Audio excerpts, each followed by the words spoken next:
Welcome to The Dark Divide, a podcast that takes a seat, dangles its legs over the edge, and stares into the abyss. This is the story of Richard Jones and Dianna-Mah Jones.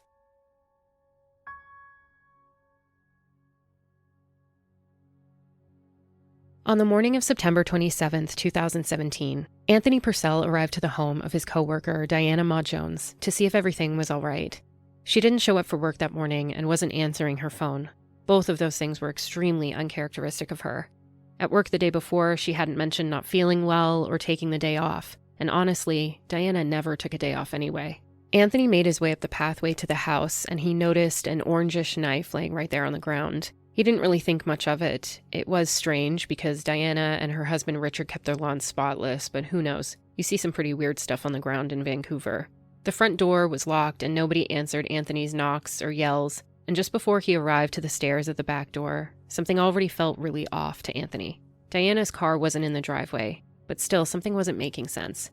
As Anthony got closer, he noticed a bright red shoe print of blood on the back steps. It stopped him in his tracks.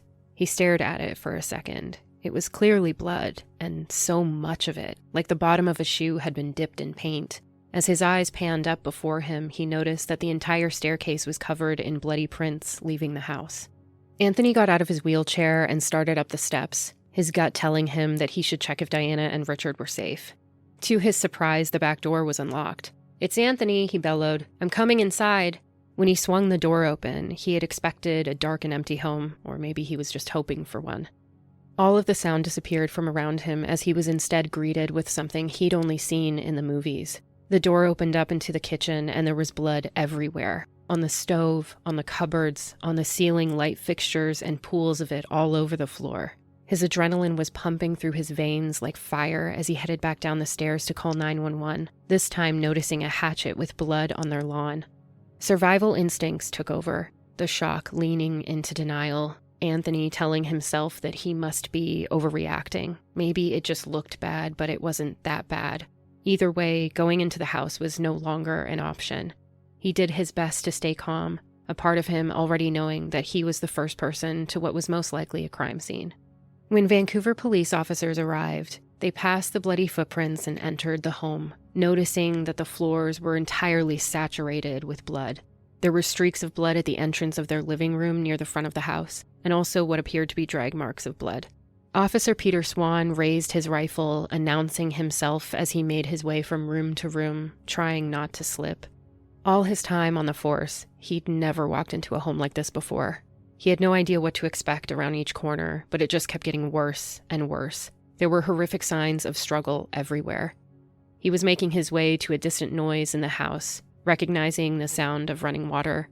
As he twisted the bathroom doorknob, he realized it wasn't locked. He took a deep breath and opened it, instantly overcome with a massive amount of steam. It must have been running hot water for hours because the tiny room was just a thick fog, making it nearly impossible to see a thing. A few seconds later, it began to disperse, revealing the faint silhouette of a body in the shower. Swan had to forcibly open the stall door, and once he did, he realized there were two bodies, a man and a woman, soaked in blood and water, pale and lifeless.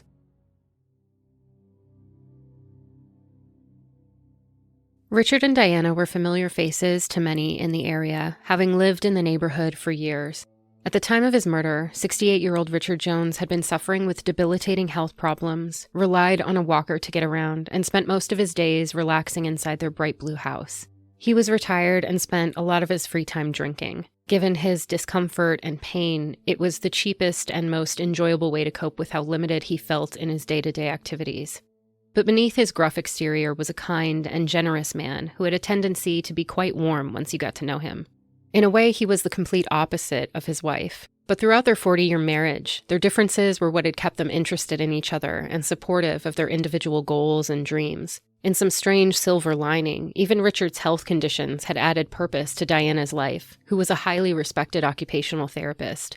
By 18 years old, Dianna knew that she wanted to work with people in the medical field, but not as a doctor or nurse. She spent the next 20 years devoted to school, making her way through a diploma in occupational therapy, a Bachelor of Science in Occupational Therapy, and a Master's in Science and Healthcare Administration. Throughout the years, she held management positions in several provinces across Canada before landing at the G.F. Strong Rehabilitation Centre in Vancouver, British Columbia. Eventually specializing as a frontline clinician for the spine unit, Dianna was considered a healthcare hero, an innovator, and a leader in her industry. Her LinkedIn describes her as energetic, with clinical expertise in neurorehabilitation, spinal cord injury, home modifications, and designing aids and adaptations. And she wasn't just amazing at her job. She was totally devoted to her patients. She took the time to get to know their lifestyles, their personalities, and needs in order to invent different home modifications and other devices to make their lives easier. She won Outstanding Occupational Therapist of the Year in 2015, and it seemed that at even 64 years old, there was no stopping yet. Dianna was as vibrant and fun-loving as ever. In her spare time, she would scour thrift stores for interesting pieces to use as modalities for physical therapy or grab coffee with friends. In contrast to Richard, she was as fit as a fiddle and had even been biking to work for over 40 years. She believed in good food, good sunshine, energetic work, and meditation. She loved telling people about how she was a member of Razzmatazz, an award-winning tap dance group made of women ranging from 46 to 86 years old. And this wasn't just some small-time hobby. Dianna had traveled with the group to Germany, New York, Chicago, San Francisco, and of course, local shows all over British Columbia. The group had started in the 80s, and Dianna had been dancing with them for 25 years, helping them win numerous competitions. Over time, authorities have realized that one of the most valuable ways to figure out who may have committed a crime is to study the victim of the crime. By figuring out someone's habits, interactions, current circumstances in life, etc., authorities can often pinpoint an area of probability when it comes to who, and sometimes even why.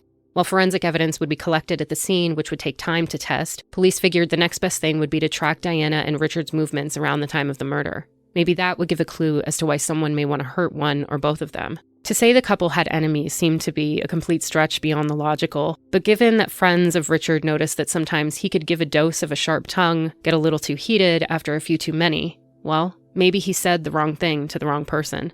Because one thing was clear. This had not been some robbery gone wrong. This had been an intentional murder.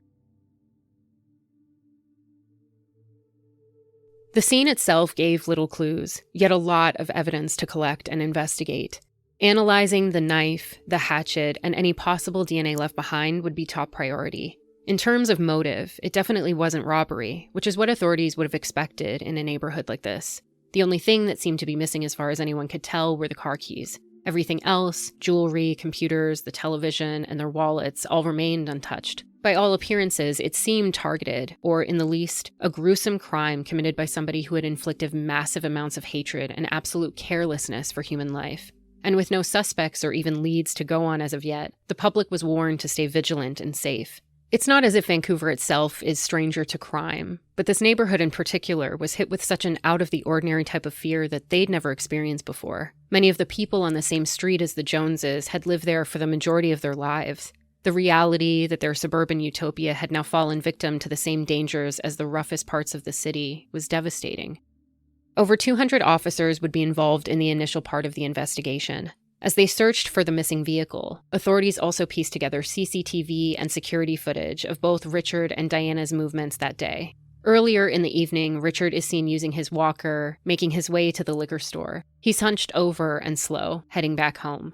And as usual, Dianna had been at dance class, rehearsing for an important performance they had the next day. Before heading home, she made a quick stop at Costco, arriving at approximately 7:59 p.m. and taking the groceries inside by 8:06. These everyday moments would be her last. From first glance at the scene, police felt like she must have been attacked shortly after entering. On September 28th, 2 officers working search patrol discovered the white Kia Soul only 7 blocks away from the house. The day after, the car keys were found, having been tossed in a flower bed on the same street. Through movements tracked on camera, they're able to see the vehicle being dropped off there around 10:45 p.m., and a figure walks away down the street with their hands inside their hoodie pocket. The male figure clearly has short dark hair and glasses on, and his face is illuminated in the headlights of the car that blink when he locks it. There had been tons of DNA to work with at the scene, given that it's nearly impossible, if not impossible, to murder 2 people in such a grisly and animalistic way without leaving behind a shred of physical evidence. But the male DNA left behind didn't bring up anything in their searches.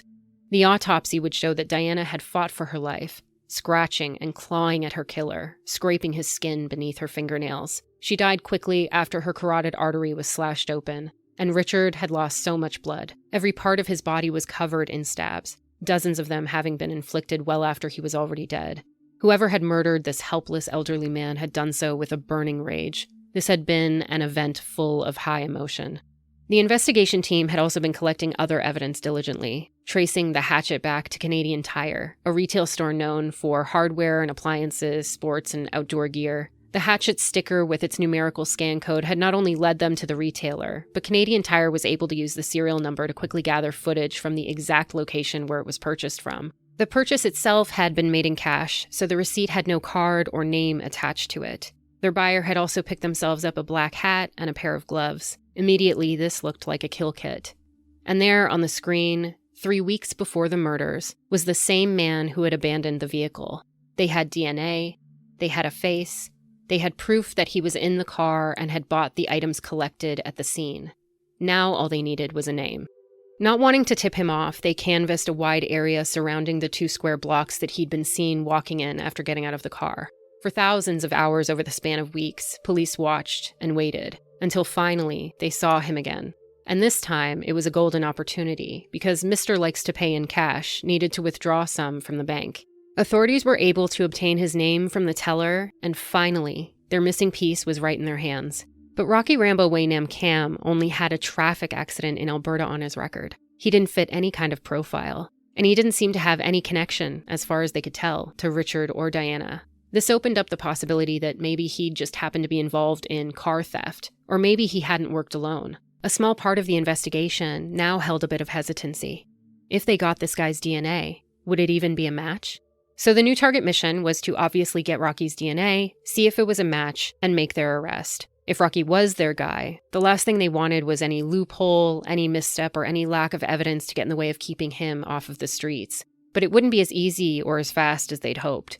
Rocky stayed in his house constantly. Even with 24-hour surveillance on him for weeks, officers only noted him leaving his home 3 times total.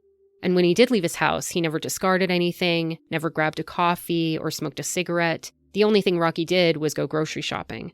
Fearing for public safety, the police knew that they couldn't just wait around any longer for the chance of some discarded DNA.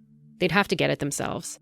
So one evening, as Rocky was leaving the grocery store, an undercover female officer with an arm in a sling grabs his attention. "Hey, sorry to bug you, but can you open this for me?" She laughed, holding up a little pill container. And maybe this too?" She laughed, holding up a water bottle. As they joked back and forth, Rocky twisted at the cap, struggling to get it to budge. "You can use your teeth if you want. It's okay, I don't care," she giggled with friendly eyes. Rocky put the bottle between his teeth and bit down.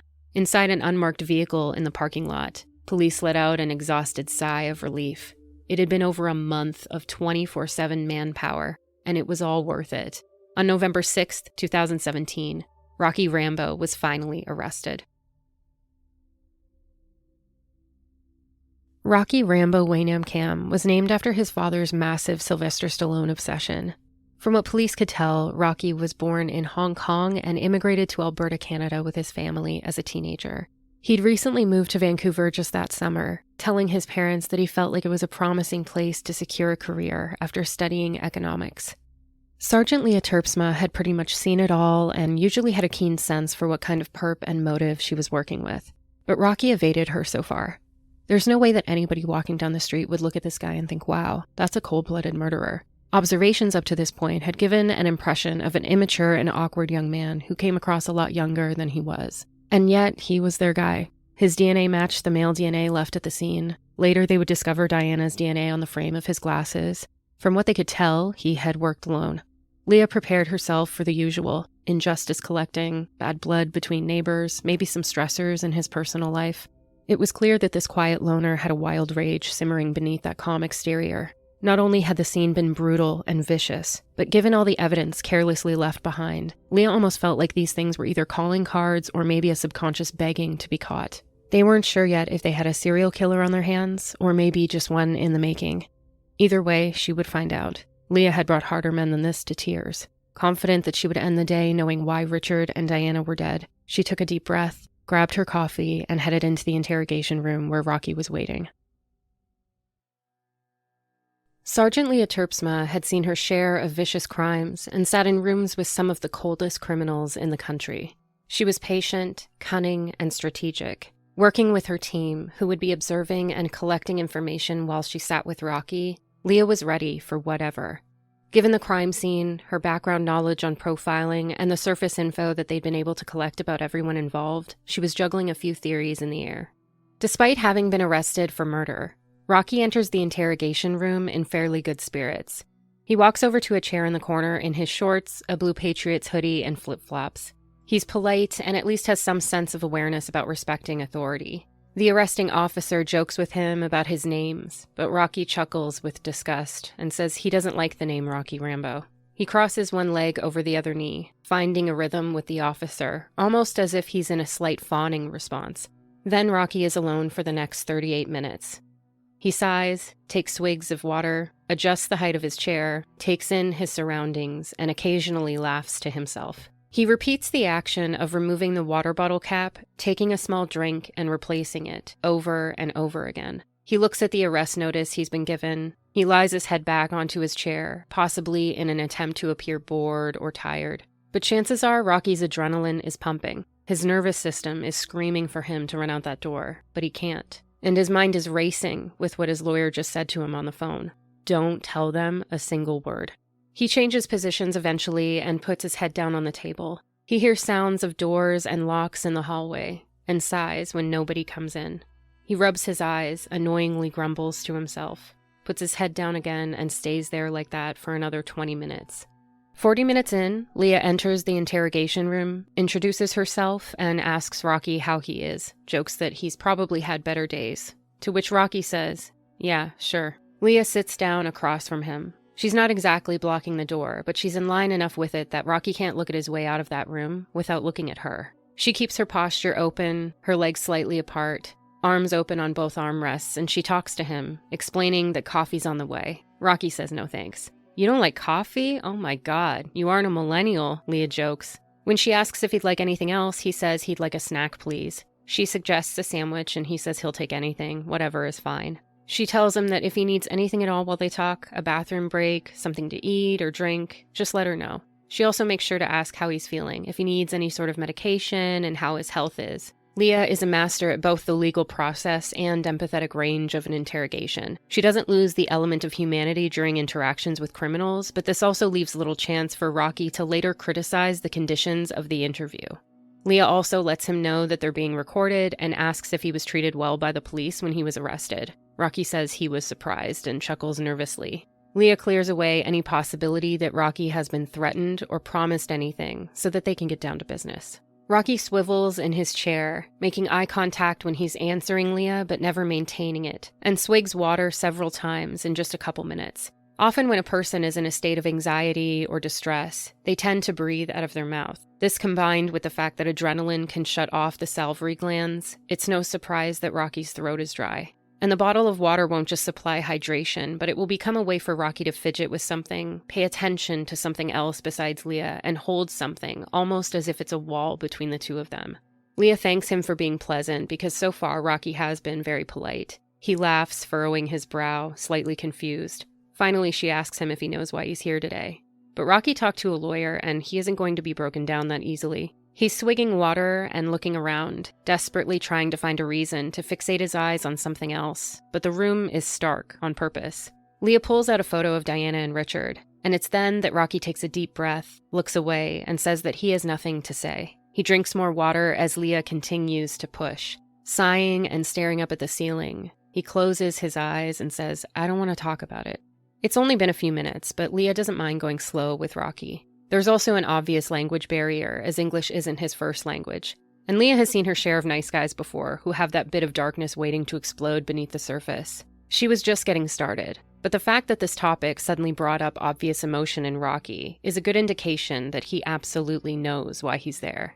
At one point, while Leah explains the procedure about the investigation to him, Rocky picks up the photograph, takes a quick look at it, and immediately puts it back, all within a second.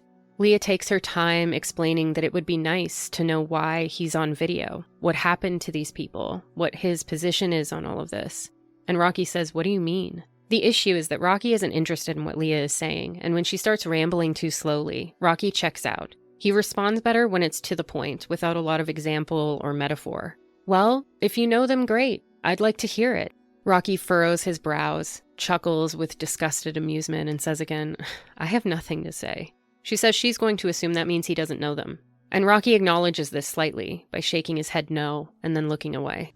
So I'm going to get some sandwiches going. So do you have any understanding of why you're here today? Yeah. Yeah? What's your understanding of the reason you're here today? They said I'm under arrest for 2 counts of murder. Yeah, do you know anything about that? The name of it. Do you know those people? No, you don't know them. Okay, good. Well, that's good to know. Have you heard about anything about this in the news or anything like that? I don't watch news. I know. That's smart because the news will get you depressed for sure. So then, yeah, the reason that you're here, Rocky, is that, you know, you're one of many people that we've talked to, and there's been times when we've seen you in the neighborhood, so we knew that you lived nearby, and so that's one of the reasons why we're talking to you here, among a few other things as well. But you know, it's helpful to me to learn that you don't know those people. Here they are here. Do you recognize those folks? I have nothing to say. Yeah, go ahead. I have nothing to say. Okay. All right. So with regard to these people, are they familiar or neighborly with you? I don't want to talk about it. Okay. So obviously this brings up something emotional for you, Rocky. You seem... I have nothing to say. Okay. Well, of course that's your prerogative, for sure. Do you know what I mean? I don't know prerogative. Prerogative means it's your choice. That's your druthers to do that. I just want to make sure that if there is something that you want to talk about, that I give you every opportunity to do that. You seem confused by all this, so yeah, I just wanted to make sure that we came in and gave you any opportunity. If you did know those people, then it might explain some of the, the video that we have in the neighborhood and stuff that, that you're there. Maybe your friends are theirs, I don't know. Maybe you're upset because your friends are no longer with us, I don't know. But it's my duty to make sure that I give you an opportunity to talk about that if you want to. You know what I mean? Mm-hmm. Mm-hmm. So yeah, I mean, these things, you understand how police investigations work, I'm sure. And that you don't. Have you ever been arrested before, Rocky? No. No. Okay. Well, they're, a lot of times they start out very, very broad, and we end up with a big net full of people, and slowly those investigations, they narrow and narrow and narrow, and it helps us to focus and find where we're headed next. So that's what we're doing here today, is just to find out what your involvement in this situation, if in fact you have any involvement in this situation. So if you know those people, it would be nice to hear an explanation for that. If you don't know them, that's fine too. I just would like to know what your position is on that. What do you mean, position? Well, just about these people, I'm unclear. I would like to clear that up. If you know them, then great. I would love to hear it. I have nothing to say. Okay. So from that, I'm kind of assuming that you don't know them. No, okay. Well, thanks. Yeah, that's just basically what I wanted to know.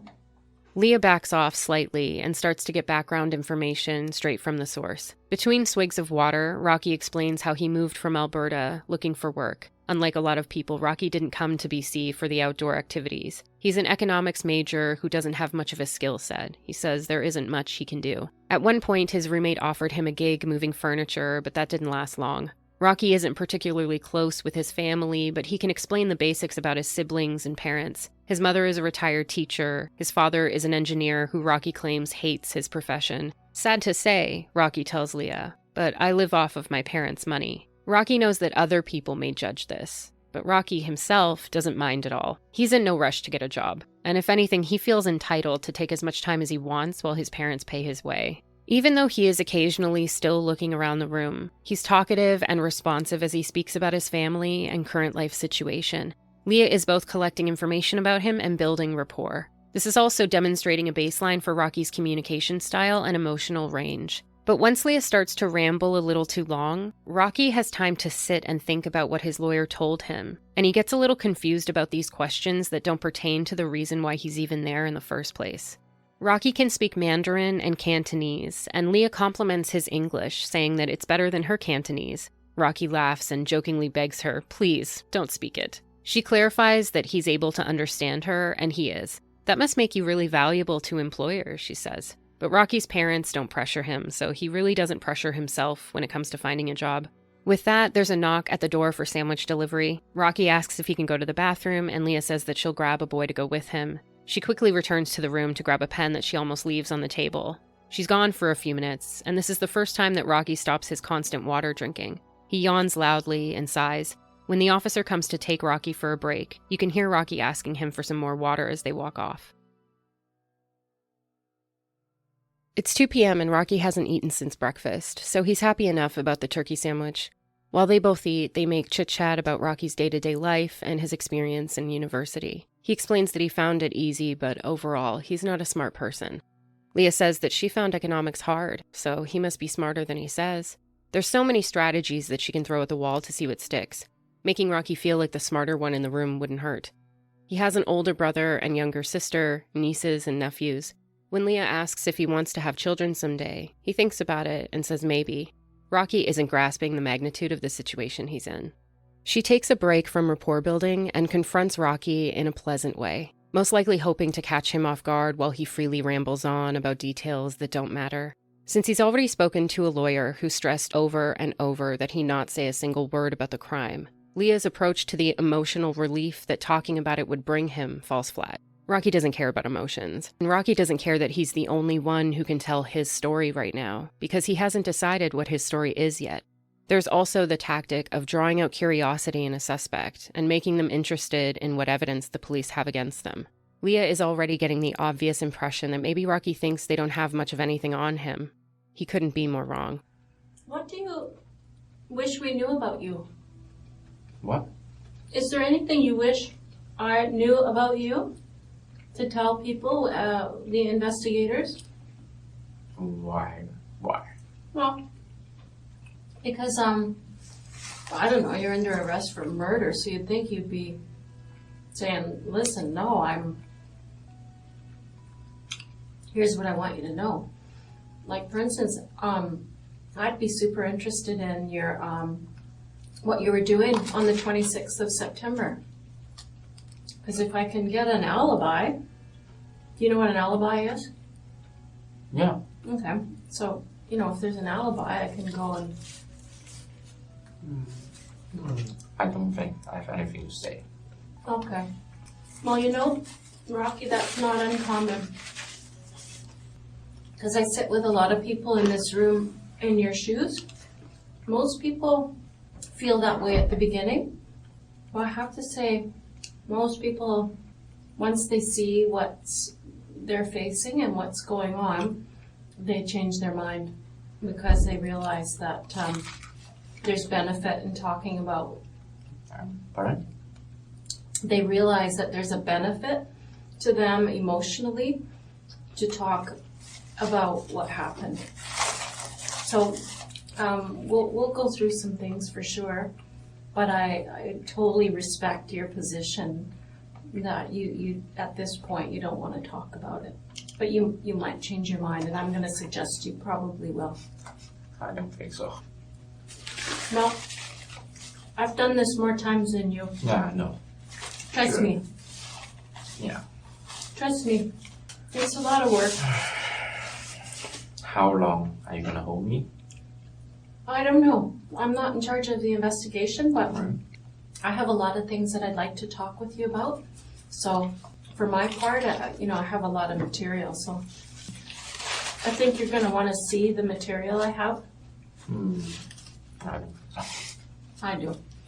She asks him how he's been feeling these days, and Rocky says right now, not so good, although he notes that he's been sleeping fine. And he laughs when she asks things like this. What do his sleep habits have to do with anything? Rocky doesn't realize that every single word he says, even the things that seemingly don't have anything directly to do with the murders, is valuable.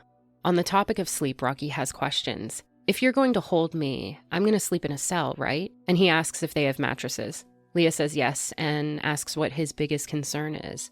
Rocky tells her that he just wants to know if it's comfortable enough. That is very interesting, Leah responds to his self-serving questions. Well, I won't sleep later, so I want some, I'll be very, how do I say? I don't know. Crying? He laughs. You feel sad and you think you might be crying later? Leah clarifies. Maybe, Rocky says with a sigh. She asks if he's been crying at all lately, and his answer is also interesting. No, I didn't know that guy. Rocky is referring to Richard as an individual instead of the couple. This could be considered significant as police are heading into the interrogation under the assumption that maybe Rocky does know them and that this was personal somehow. While they eat, Rocky mimics her behavior. She's holding her sandwich with one hand, resting her other arm on the chair. And even though Rocky is struggling to do so, he also eats his sandwich mostly with one hand. He takes bites nearly at the same time she does. He crosses one leg over the other when hers are crossed. He still looks away from her and avoids eye contact whenever he can. But the subconscious copying is possibly demonstrative of the chameleon effect. Contrary to popular belief, yawning isn't the only thing that's considered quote-unquote contagious. Totally unaware, some of us unconsciously adopt neutral mannerisms of those around us to encourage positive perception and acceptance. Rocky goes to speak something, and then says, I better not ask. Ask and you shall receive, Leah encourages him.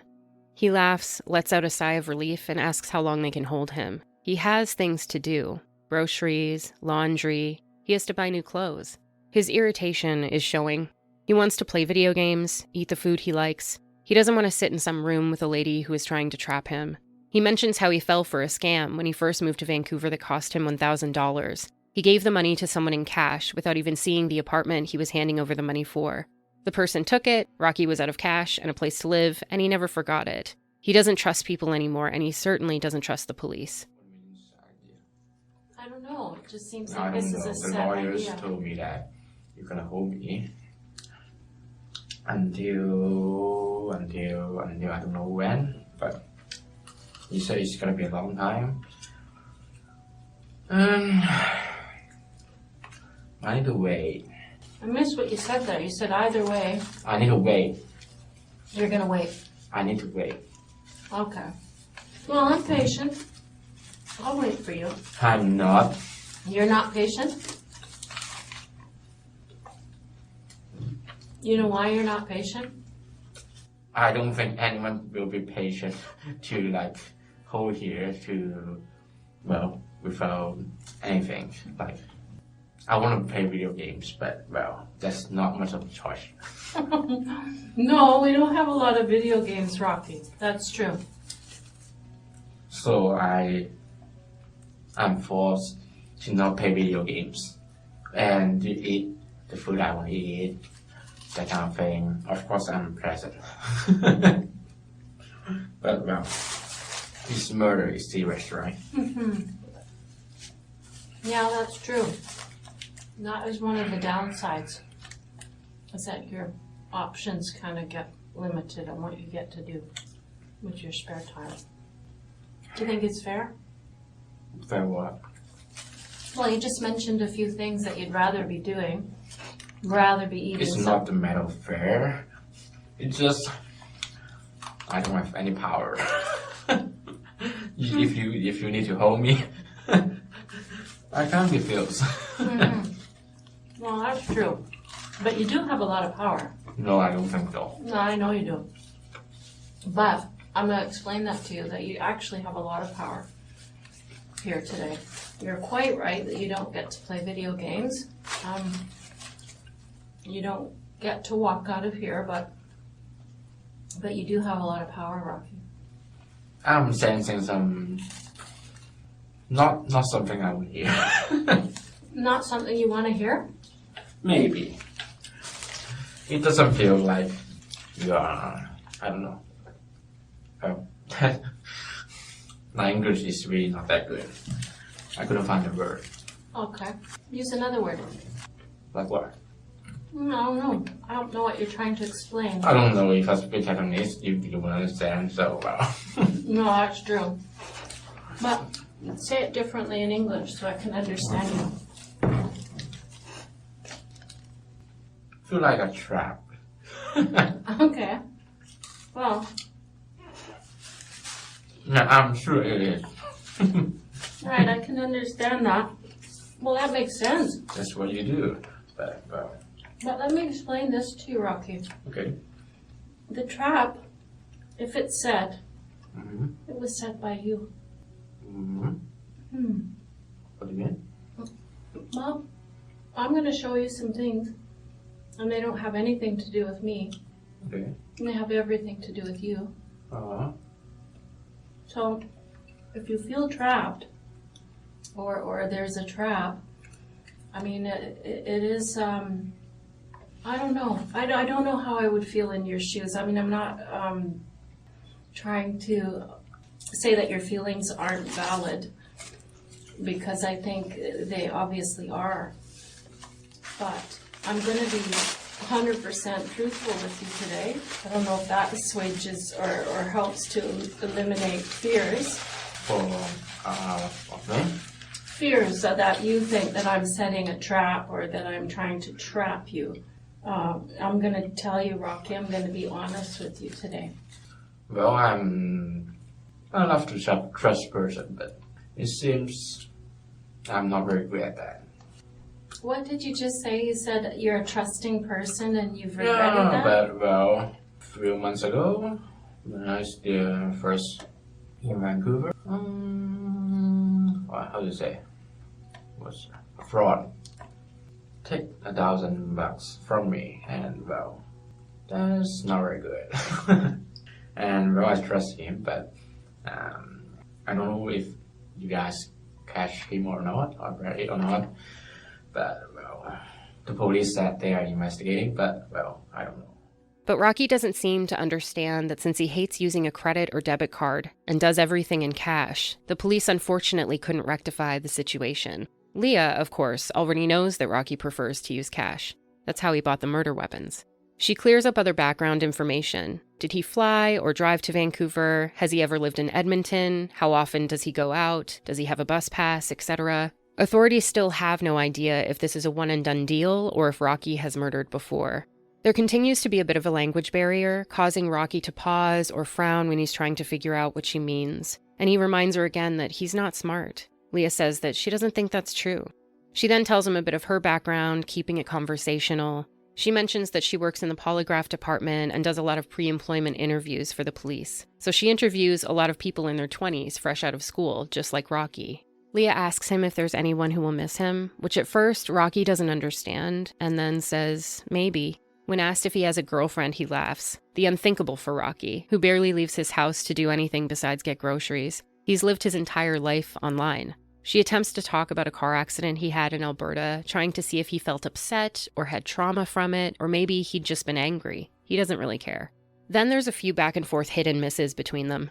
Leah will respond to something Rocky asks in a totally different context than he means it. He's almost always talking about their interrogation, and she's almost always answering with the big picture of him ending up in prison. This might be on purpose, but it doesn't seem to make Rocky feel smarter than Leah. If anything, he comes across frustrated, feeling misunderstood, and often too apathetic to try and explain himself to her in a different way. As they're wrapping up hour 2, Rocky's finished with his sandwich and returns to his water bottle fixation. Leah is moving into new territory that's tougher than the questions she's been asking, and he can sense it. His tone becomes colder, and he reminds her that he has nothing to say. Now that lunch is over, Leah wants to start showing Rocky piece by piece everything that they have, hoping that he'll fill in the gaps of what they don't. You're making me nervous. Rocky sighs, frowns, and looks off. Leah asks if he's ever been inside that house. I don't want to talk about it, he replies.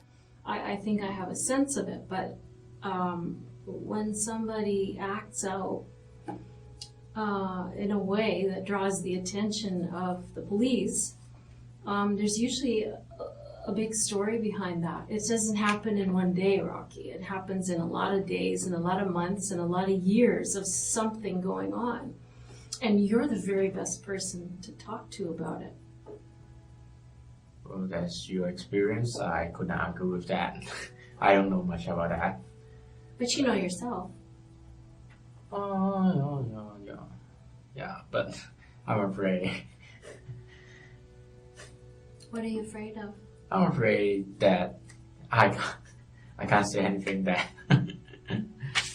Well, maybe I already said it, but I can't say anything that makes you satisfied. I don't know. Well, I mean, you're not here to satisfy me, for sure, Rocky. You're here to satisfy yourself. I mean, there's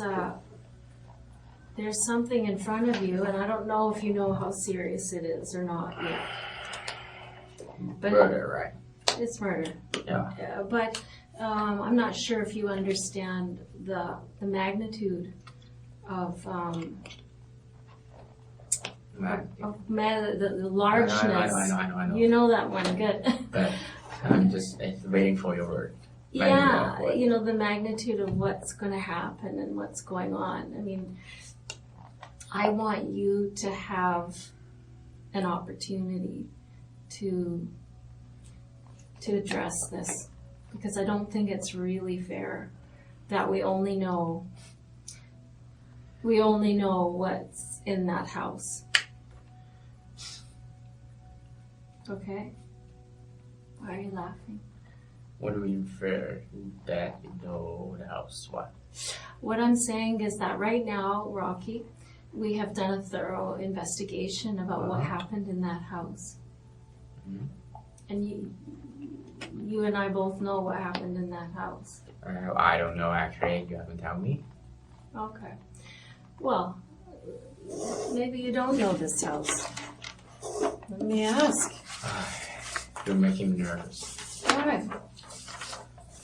Do you know this house? Maybe you don't know what happened in that house. I have nothing to say. Have you been inside this house? I don't want to talk about it. So is that a yes? I don't want to talk about it. Okay, so we're back where I was.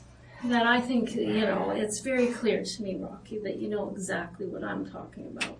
And what I'm saying to you, Rocky, is that I'm the person who's going to be here to listen to what you have to say, to hear this complicated situation that you were in before that day. There's something very complicated. And it is unfair for the investigation that went on inside that house to be the only thing that we see about you. I don't think fair is more important. You don't think fair is important? Well, at least you're just trying to do your jobs, right? Well, no. Not really, Rocky. Not really. You're misunderstanding something. You're watching too much TV, Rocky. No. Just, well, how can I say? What you think is not important, actually. Just, well, you got evidence, something. I don't know. Why do you think that's what's happened to you before that night isn't important? I don't know what night you're talking about, actually. I'm talking about September 26th of this year. So about 5 weeks ago. I'm bad in days. Okay, well, I believe I already said that. So, well, and I really have nothing to say. Okay. So, Rocky, this wouldn't happen to be the house where you rented a room and the guy took your money, is it? No, of course not. No? If you want to know, I could tell the name of the fraud. Okay. I Yes. just wondered if that was involved here because it was on my mind. Leah gathers more information about this apartment scam situation while Rocky continues to nervously crinkle the water bottle in his lap. He tells her that he knows the person who did it. The guy is really young and handsome, and Rocky has had more important things to do than make a police report about it, like finding an actual apartment. He knows he'd never get the money back anyway. It's already been spent. Rocky'd hung out with the guy and gone to a strip club with him, so it definitely had nothing to do with Richard or Diana. Rocky clearly doesn't trust the situation he's in. He doesn't trust that when the police arrest you for murder, they've got you for murder. He hasn't had many interactions with the police besides the car accident and getting arrested, and he wasn't too pleased about how that was done in public. He was humiliated, and he almost didn't believe them.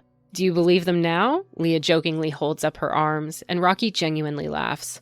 Officer safety wouldn't have them walking into anything blind, and authorities would have been working on a warrant for Rocky's home, as well as gathering specific items from it during the interrogation itself. Rocky realizes now that everyone has something to hide, sheepishly mentioning his colorful browser history. Nothing illegal, but embarrassing.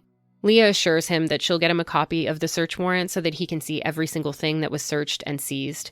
He fans his face as if to joke that he's nervous and doesn't want to see it. Do you think the search warrant isn't going to be real? Leah asks. Oh, this police station is real, Rocky says, rapping his knuckles against the wall. He doesn't seem worried that they'll find anything related to the murders, but Leah still calls him out on his visible stress. And it's true. Rocky knows that he can't avoid the part of viewing the evidence they have on him forever. He jokes that he wishes he had his phone. Until the actual murder, Rocky's only coping skills involved his phone or his computer. He's tense. He's fidgeting. Leah tries to reassure him. She holds out her hand for a shake, asking him to keep his mind open and trust her. I haven't had any interaction with them. No, I've had quite a bit of interaction with the police today. Yeah. Been okay, huh? Well, not so okay actually. I finished. I take my bath. I'm going out to buy new pants, new shoes. Waiting for a bus stop, and two guys come here. I thought they were waiting for a bus, and then a guy got me here. Oh, I thought he was going to run, so I go up, and then they grab me, and they say that they're police, but how would I know? All right. Do you believe them now? You're funny. I know. I hear it all the time. I don't know. Maybe I don't know. TV they show their badge first. I don't know. Mm-hmm. But they just grab. Maybe I don't know. Maybe they're gangs. Actually, I thought someone is trying to harm me. Actually. Oh really? 3 people trying to grab me. Yeah. All of a sudden. Did you see the uniformed policeman there? No. Not at all? No. Oh, there was a few there. No, I don't see any. Oh. They're just wearing casual. Right. Yeah, casual. And they just grabbed me, and I was trying to play my phone. Okay. Well, they were the real thing, and here you are. I don't know. If they want to arrest him, why don't they? I don't know. Came to the house. Yeah. Well, there's a lot of reasons, right? Rob? Yeah. Can you imagine why? I don't know why, but. Well, mostly because they're getting a search warrant today for your house. Oh. Yeah, they're going to be searching your house. Maybe they're searching it already. Yeah. I don't know. Yeah, that's most certainly. Yeah, most what? Certainly. Hmm? They of course they are. Most certainly. Oh, I see. Yeah. Well, yeah, that's what they're doing there. Yeah, but just some. That seems to shock you a little bit. No, I just realized. Well, every man have something they want to hide anyway. Sure. Like what? Prawn. Porn? Yeah. Yeah. Okay. Well, don't worry about that. Everybody has porn in their house. Yeah, but I know that, and I sure know they won't do anything about that. But is there any porn on there that you're worried about? What do you mean worried about? Well, sometimes there's pornography, and then there's illegal pornography. I don't know much about that law. No? Well, pornography that involves children. No. There's pornography that involves bodily harm. which means someone is being cut or hurt really badly. Oh. That kind of stuff. Not that kind of stuff. You know, that kind of thing. Is there anything like that? No. No. Okay, good. So, if I was gonna talk with you again sometime, Rocky, how would I get a hold of you? Like, what kind of email address do you keep? I don't use much email. How do you communicate? Phone. Phone? Yeah. So you don't email? Not if necessary. Really? Like finding job, sure, you need to email. What's your email address? Can I email you? No thanks. Just I'm call me, hurt. please. Just call me. I'm hurt. Just call me. Call you on what number? You have my phone number. Do I? Sure, Is it of the course, yeah. Calgary number? Or do you have a BC number? Calgary number. Okay. Well, what else are you worried about there at the house? Worry? Worry, yeah. Stressing about that search warrant. Stress? Stress. Stressing? Yeah. I don't think anyone would like someone stress your room, right? Yeah. That's not very pleasant. What do you mean what's not pleasant about it? Someone searching your house. Oh yeah, that's not pleasant. Everyone's got their privacy. Yeah, right. No. Well. I'll get you a copy of that search warrant so you can look at it. No thanks. You don't want to see it? If the lawyer said it, yes, sure, but yeah, I understand English, but I don't know any law about it, so it doesn't have any meanings. You just write paper and write down search warrant. Okay, that's search warrant. Okay. Do you mean you think it might not be real? The police is Yeah, real. that's Anyway. pretty real. Yeah, that search warrant is going to be pretty real. Is there anything in that house that you're concerned about? No. Is there any reason why we'll find anything in your house with regard to these people? No, I don't think so. No? That I could be sure. Okay.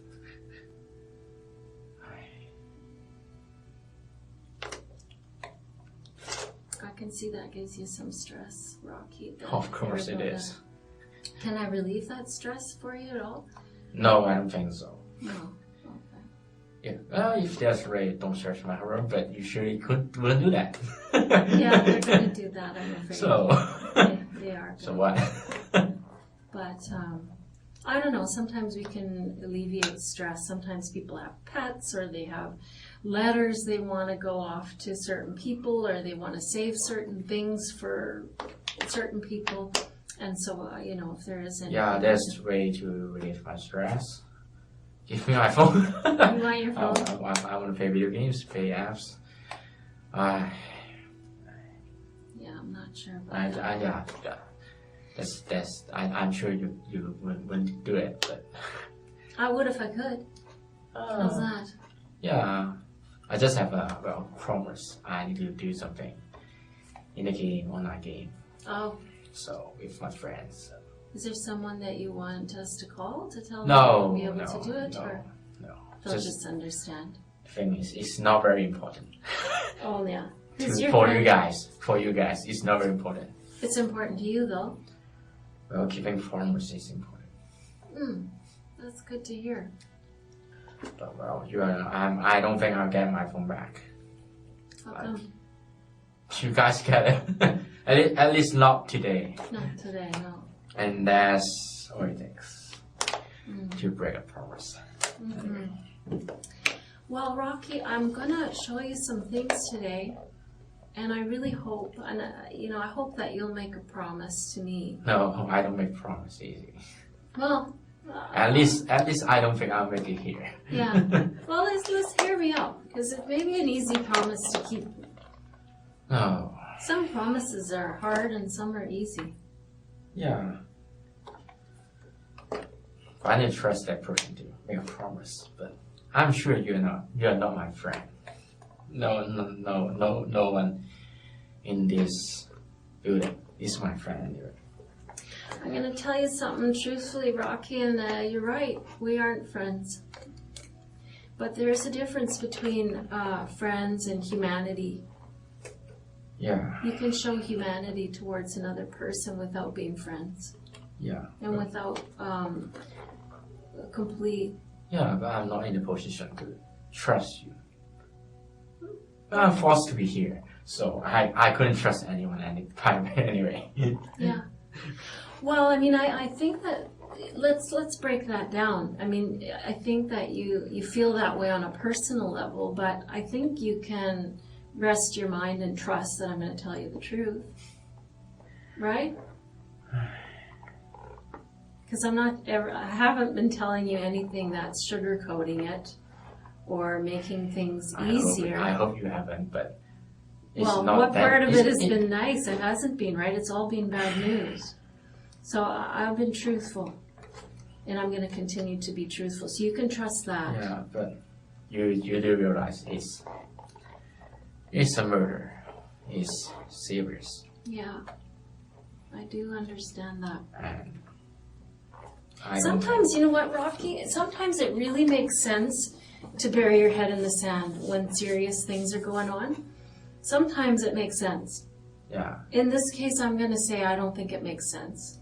So I'm going to show you some things. You're going to see why I feel that way. I'm not just going to expect you to trust me or believe me. I just want you to make me a promise, a commitment that you're going to keep your mind open. That's all. That's an easy promise to keep, right? Rocky? You're gonna show me Here. anyway, right? I am, right here. Come on, shake my hand. Okay? Promise me you're going to keep your mind open. You're going to look at this stuff. Okay? And you're going to trust me to tell you the truth. Because I'm going to do that, I promise you. Before Leah steps out to go grab the material evidence, she offers Rocky empathy, noting that he minimizes his achievements and maybe his lack of self-esteem has something to do with why they're in this room. Like most things she says, Rocky just frowns in confusion to this. She takes the food wrappers, says she'll get more water for him, and leaves him alone in the room again while she discusses things with her team. During this time alone, Rocky takes off his glasses, sighs, rests his head on the desk, and stays there for 40 minutes. Then he sits up, rubs his belly, stretches, rubs his eyes, yawns, and waits for another 10 minutes. He laughs to himself at one point.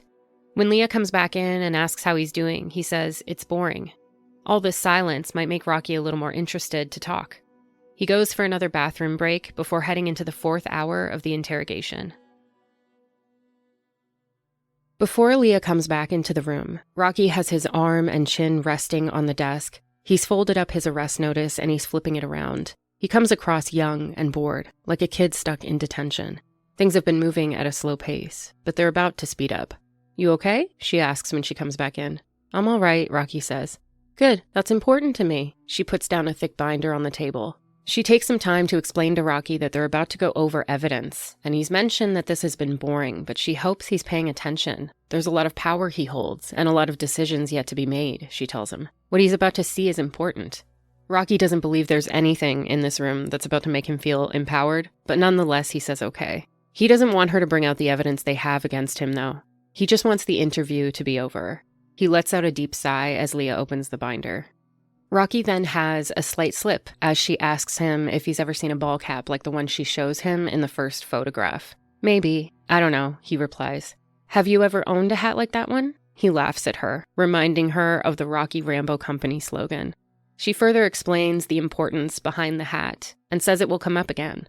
The weight she places on the ball cap may give Rocky the impression that that's all they have, but this is just the start. The gist of what Leah is trying to tell Rocky is, I'm starting small here to give you a chance to come clean. But instead of telling him straight to the point, she sort of loses him a little. It isn't lost on Leah, though. She's willing to push her own limits as well, and a more confrontational nature starts to pop up here and there. He occasionally frowns or laughs nervously at what she's saying.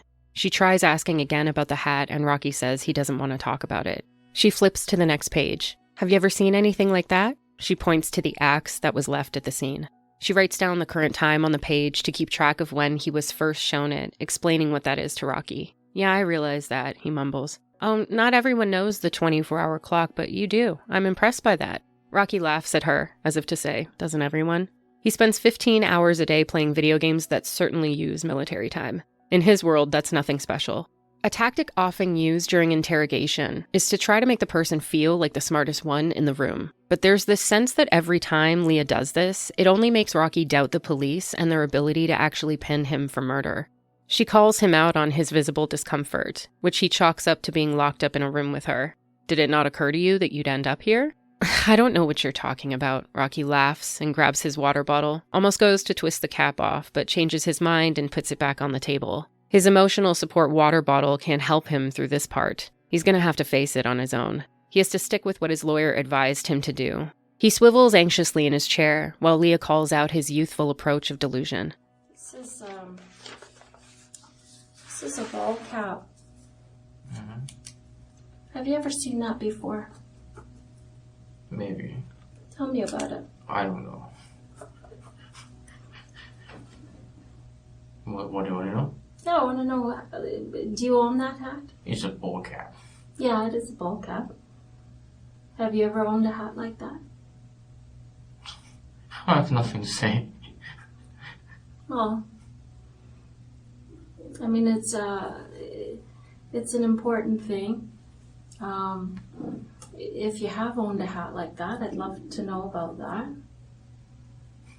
I don't want to talk about it. Okay. Well, I'm going to show you a little bit more later how that hat connects to this incident. Mm-hmm. You gotta show it anyway. Well, I mean, what I don't want to do is pretend between each other. I know that when you see that hat, that it has an impact on you and your mind is going about that hat. And so I don't want to pretend that that hat isn't important to the investigation. I'm going to tell you that hat is very important to the investigation.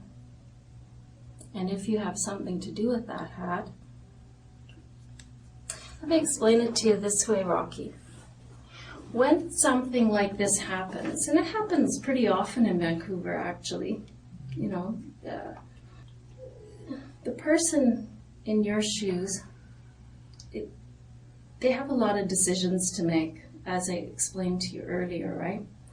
And there's a continuum of time frame when I sit with them, when they decide to start making good decisions for themselves and good decisions for their family. And so what I tend to like to do for people is I like to lay things out for them slowly so that you can demonstrate your willingness to be forthright and truthful. Sometimes people, it takes them right to the end. They have to see it all before they can face the facts and face the truth. And that's okay. I'm willing to sit with you as long as it takes, for you, for your comfort level. But this is the beginning. And I just want you to know that this hat is important to the investigation. And I know that you understand why. Have you ever seen that hat before? I don't want to talk about it. Okay. So, I mean, you and I both know that you've seen that hat before. I know for sure you have. And remember what I said to you earlier, that I'm not going to bluff ever today. And I'm not going to lie to you, Rocky. But I'm going to tell you with 100% certainty that I know you've seen that hat before. And I'm going to show you how I know that in a little while. But I'm going to do this slowly because I want you to show your humanity to this case and to yourself. Do you know what I'm trying to say? I'm trying to say that people who have done bad things in their lives, we don't just, I know me, when I've screwed up and I've done something bad, really bad, and I've done really bad things in my life, we can't just say, oh shit, I'm sorry, I apologize, right? You can't do it. It's too hard.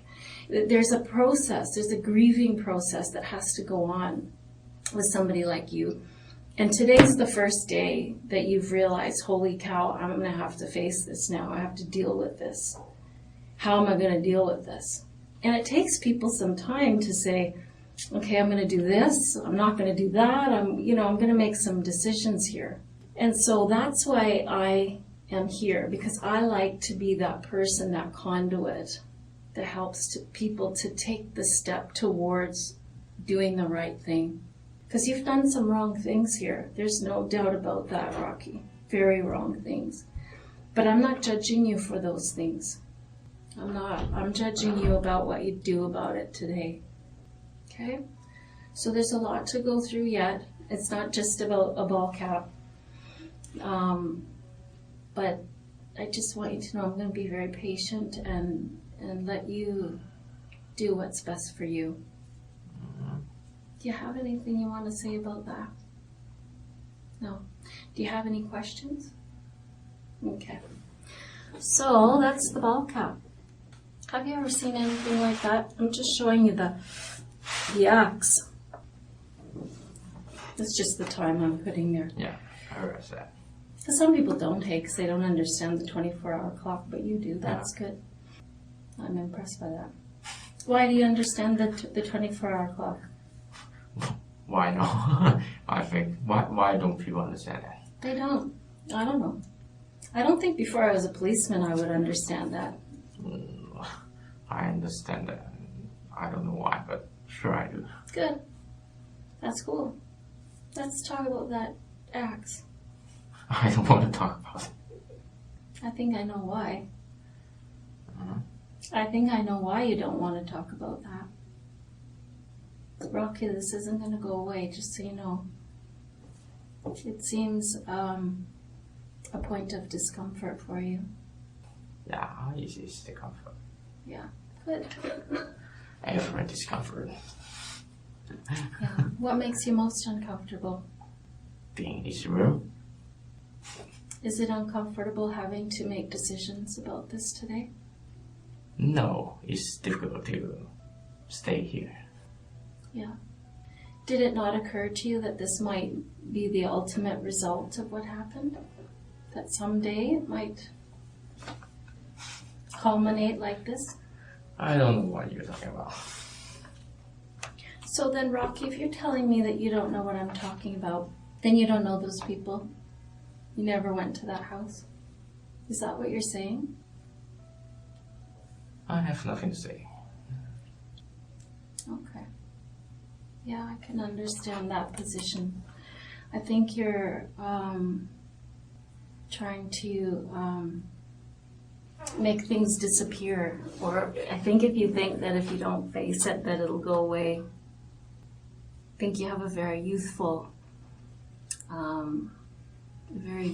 approach. Things don't go away. No. Did they for you in the last few weeks? I don't know what you're talking about.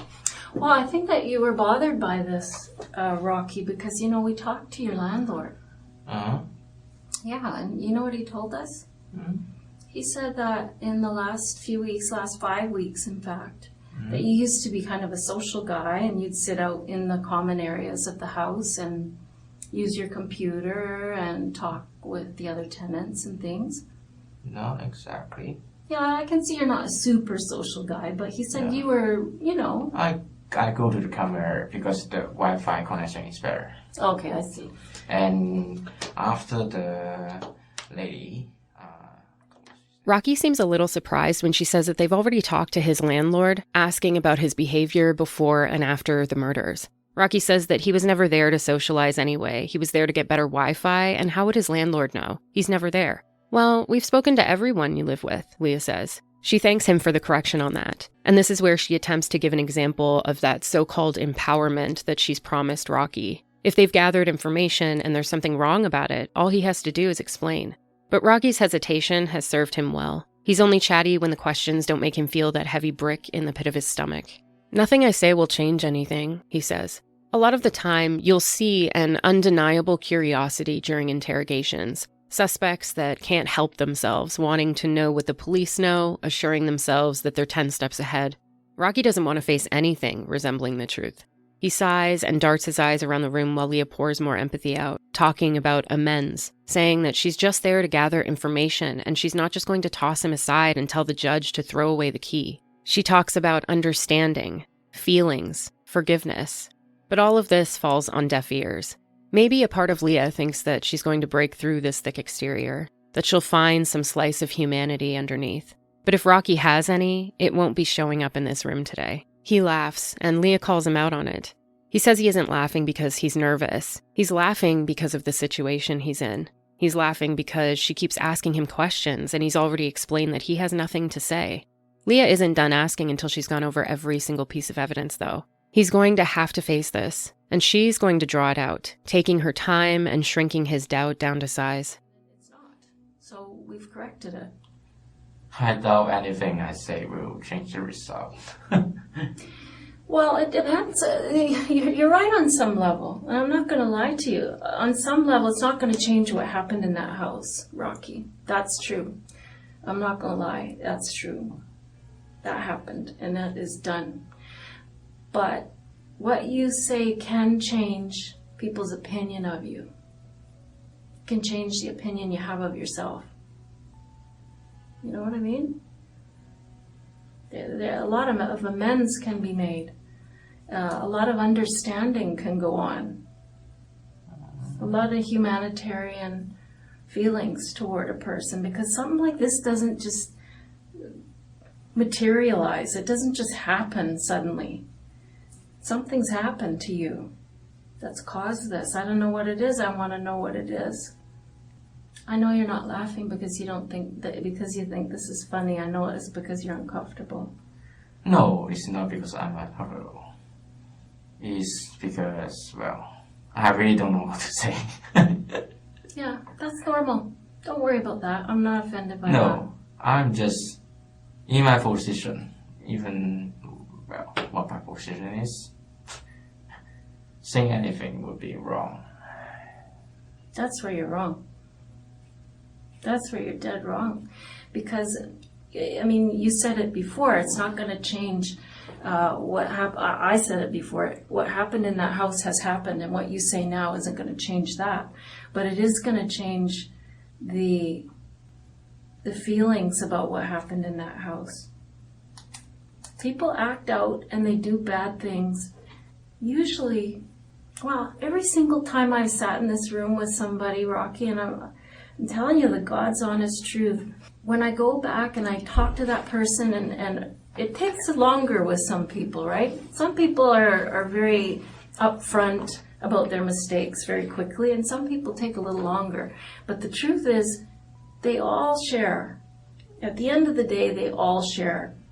And I always find out, sometimes it's 100 things or 1,000 things that caused a night like this. And when I hear it, I always end up with a very sad heart, because I know that if that person had had the right friendships or the right parents or the right connections or the right luck, they wouldn't be here.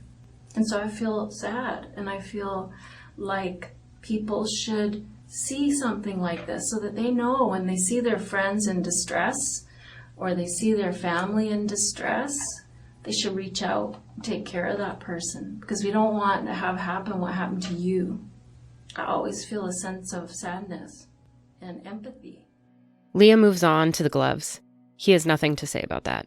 She asks, where are the originals? And he continues to laugh nervously. She asks about his laughing again, and Rocky lets out a long, nervous, The building blocks are falling into place, and he's watching it all come together in the worst way. He begins to bite his pinky nail at the corner of his mouth nervously.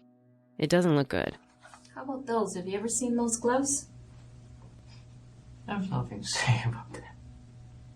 Where are those gloves now, Rocky? Gloves? Mm-hmm. What gloves? These, not these ones. These are some we bought after to compare to the gloves that we, the markings that we saw on the walls at the house. So we bought these afterwards too. because we know that these are the gloves that were used. So we know these aren't the gloves, but the gloves that were worn that night, where are they? Are they in your apartment? They haven't finished searching, so I don't know. You probably threw them in the garbage. I got nothing to say. Okay. So those gloves, I'm going to show you how I know that those are the ones, that's the brand that you used. Mm-hmm. I know that. Mm-hmm. So I just want you to keep in your mind, Rocky, that from the very beginning I told you, you know, record this, right? Leah told me she wouldn't lie to me, so I'm not going to bluff. I'm not going to say I know this and I know that when I don't know it. Okay? So I know these aren't the gloves, but this is the exact same kind of gloves that were used that night. I know you've seen those before. I know that for sure as well. And I'm going to show you how I know that.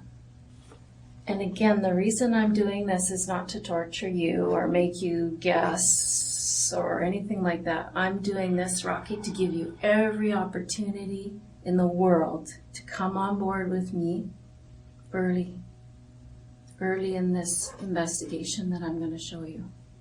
Because I want you to look better than you look now. Why are you laughing? I don't look bad. I don't look good. No, I mean, you don't look good. I promise you, you don't. Yeah. It looks terrible. So there's absolutely no downside to taking a step towards something that doesn't make you look so bad.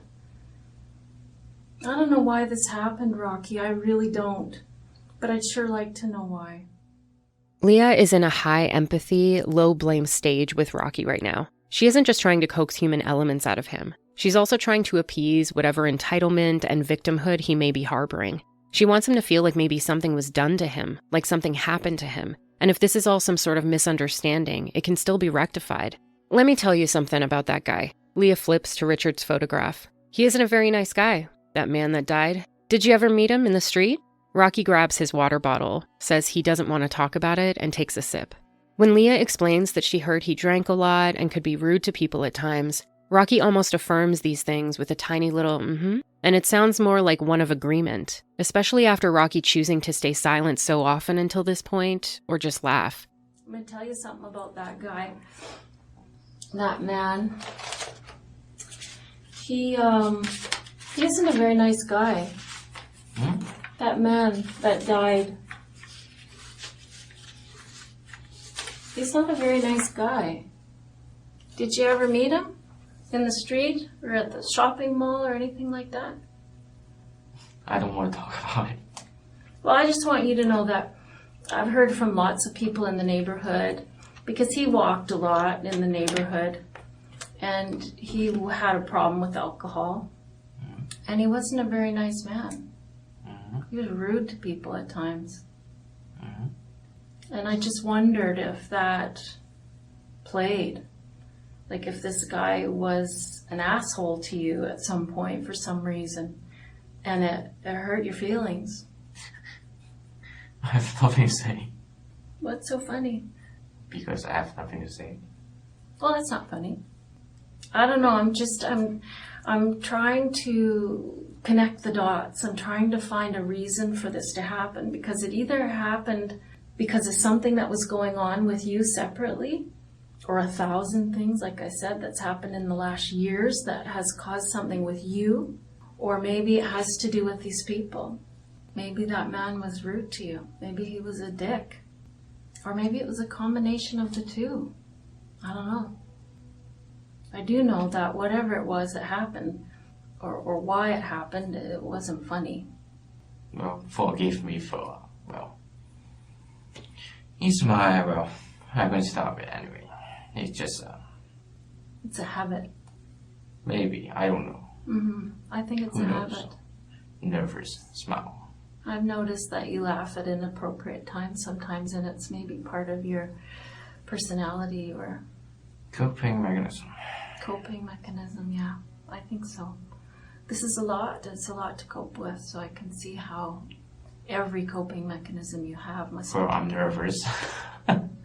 Yeah. For sure. Yeah. I want to alleviate that nervousness. You know, one thing that people in your shoes describe to me all the time, Rocky, is this crushing feeling in their chest, this fear, and it's a physical feeling of being unable to breathe and feeling nervous to the point where you can feel it in your chest. And one thing that people have told me in the past is that once they get through this process and they make some good decisions and they come out the other side, that kind of eases up a bit.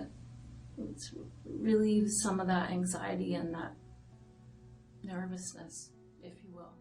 Leah encourages him to relieve that nervousness by sharing, saying that so many people who have been in his shoes felt the same way and also found relief in speaking about it. It's something you can look forward to, Leah tells him.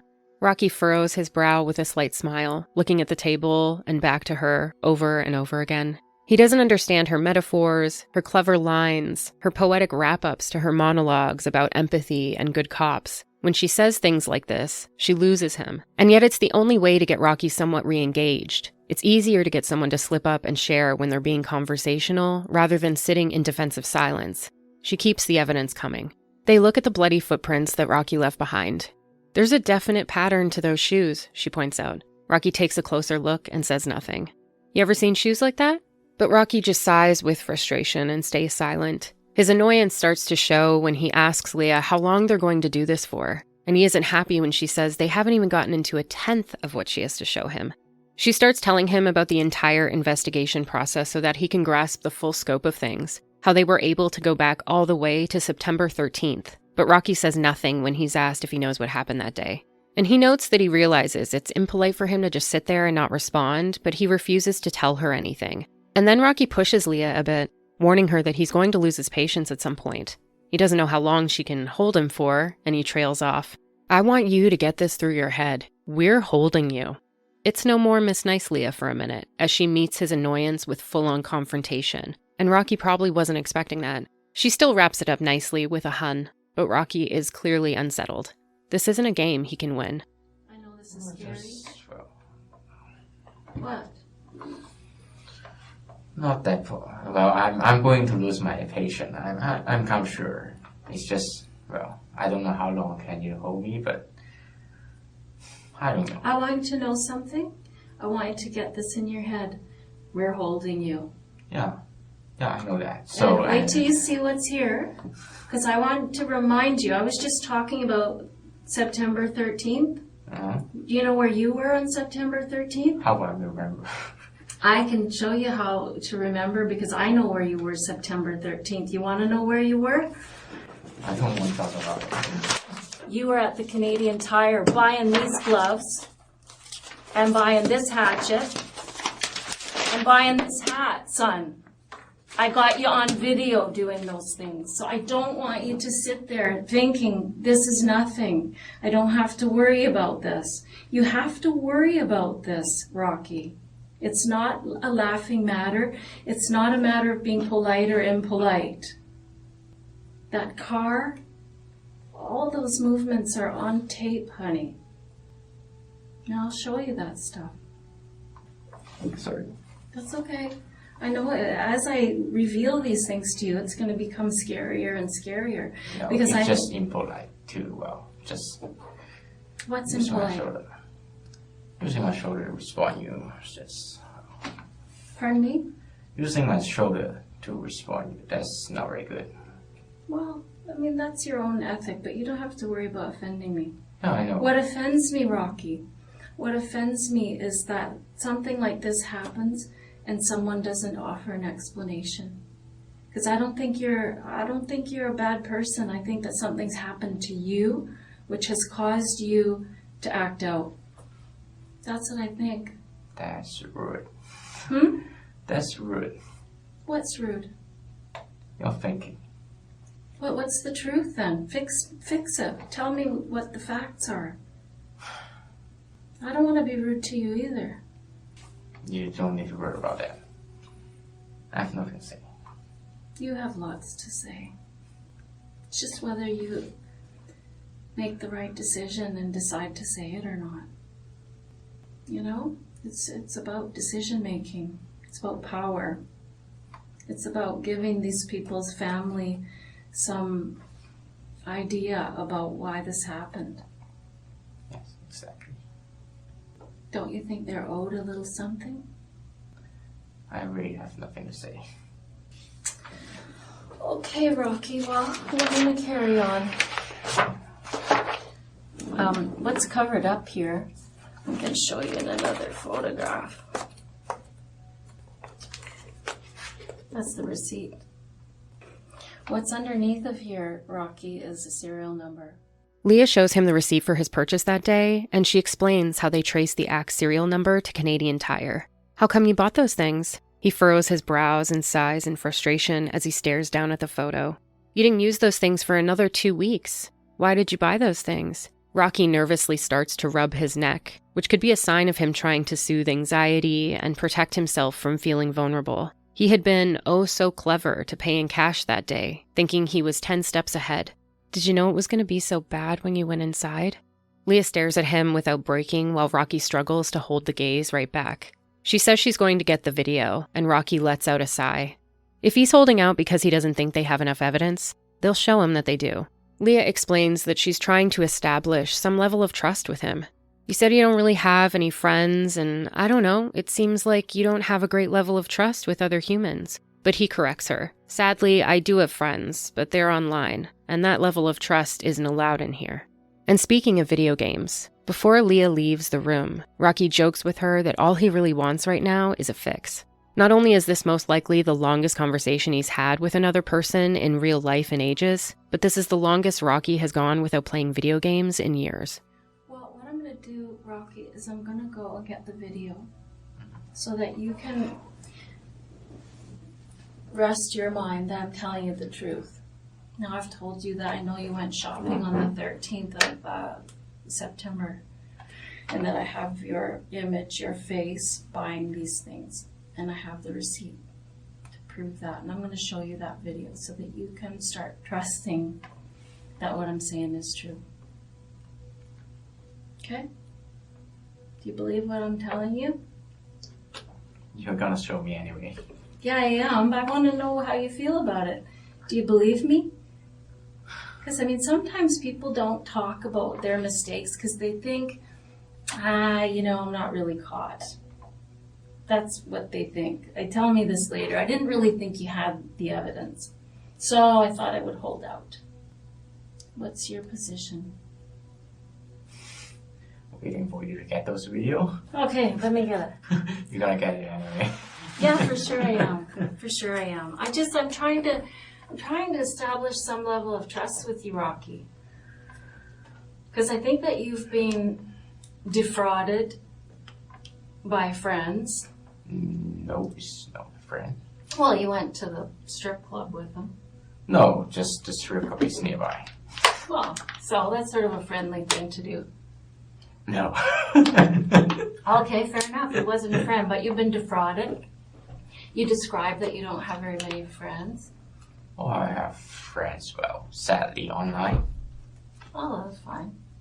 I don't know. It just seems to me that you don't have a great level of trust with other humans. No, it's just the level of trust is not out here. Well, yeah. I'm trying to establish that while you may not trust me as a friend, I don't expect that. But I do expect you to trust that what I'm saying is true. Okay? So I'm going to show you those videos, okay? Anything else you need? No. Yeah, you seemed like you wanted to say something there. No. Yeah. Nothing you can do. What? Well, what I want you can bring me, so What do you want? I want to go home. Can you bring me home? Sorry, honey. That's not going to happen. Yeah, right? so Rocky is left alone again in the room, this time for about 30 minutes. He sits back, removes his glasses, yawns, and rests his eyes. While Leah is no doubt going over her next move with her team, this tactic also helps Rocky sit in his boredom and discomfort. It gives him time to let the evidence he's just been shown really sink in, or at least that's what the police are hoping. What he really might be thinking is, why am I still here? But in Canada, he's not entitled to have a lawyer in the room while being interviewed by the police. If his circumstances change during the interview, he can request to speak to one again, but they have the right to hold him, interview him, and attempt to get answers out of him for hours. And so far, Leah's attempts to influence Rocky's emotional state or use leading questions hasn't roped him in. She peppers in the occasional confrontational tone, but overall remains curious behind the guise of a friendly demeanor. Leah believed that in life you tend to catch more flies with honey, and that was no different in the four walls of an interrogation room. More often than not, confessions are sparked from an outpouring of understanding or empathy, relating to the perpetrator or giving them an easier out, like suggesting that Richard had done something to Rocky. Rarely do confessions come from high-pressure intensity and rage.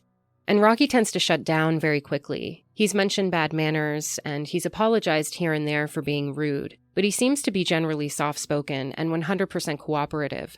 So for as much as someone may want an officer to go in there and shake Rocky by the shoulders and give him a good talking to, Leah is walking a tightrope as she figures out how to push his buttons in exactly the right way. And if he has any doubts at all in his mind that they know he killed Diana and Richard, they're about to be cast aside. "Hey, how are you doing?" she asks as she comes back in the room. Rocky says good, but she calls bullshit. "I know you're not good," she tells him as she hands him a can of pop and a chocolate bar. He doesn't take the Coca-Cola, he just prefers water, but he takes the chocolate bar. He yawns and goes to look at his watch, forgetting that the police have already confiscated it. Leah pulls her chair next to him so that they can watch the video together.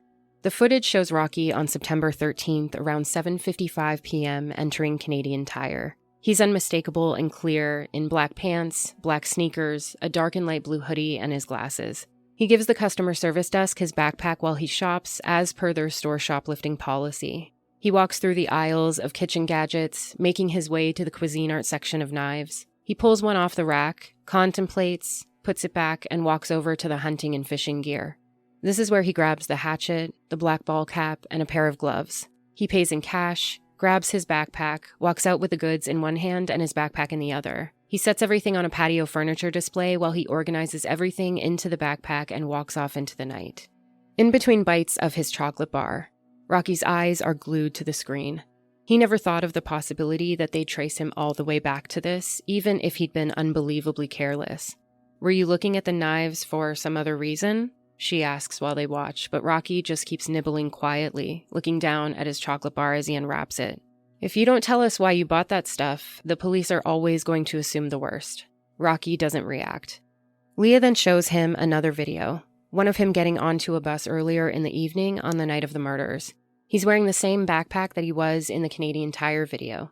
"Where's that backpack, Rocky?" Leah doesn't mind that he isn't actually answering. These questions are more so to add intensity to the fact that the pile of evidence keeps growing and growing. They have Rocky on camera, driving around the neighborhood in Diana's Kia. They have him rummaging through the car. They have him tossing the keys. The interior light had flashed upon entering and locking the vehicle. It was clearly him. Rocky drops a few bits of chocolate on the ground and pays attention to that instead. He's looking for any excuse to keep avoiding this interaction. They don't just have him for murder. They have him for planning and intent. You'll notice it says, this is September 13th. Do you see that date there? About 5 minutes to 8. You see that? And this is, of course, Canadian Tire. Your store, local store there. Do you recognize it? I went there. Yeah. I like Canadian Tire too. Most people use Canadian Tire at some point in their lives. So I noticed there you are. And I also noticed your backpack that you had there.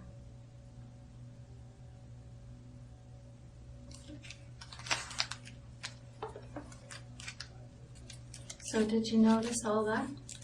So I want you to know, Rocky, this is a key thing for us. Because once we had that hatchet and it had that serial number, this is an interesting bit of video here too. Because here you're looking at the knives, right? Were you looking at knives for some other reason, for cooking or something?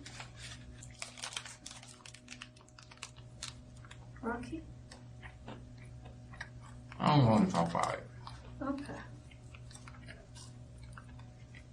So once we were able to find this purchase of these things, for which we either find in the house or we find near the scene or we find evidence of these things, it caused us to fixate on you. Now let's look at the third Canadian Tire video.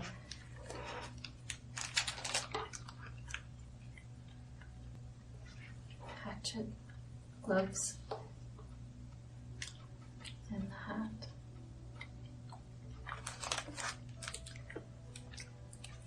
You know that hat, we found it underneath the table at the house where all this happened. Here comes the fourth Canadian Tire video.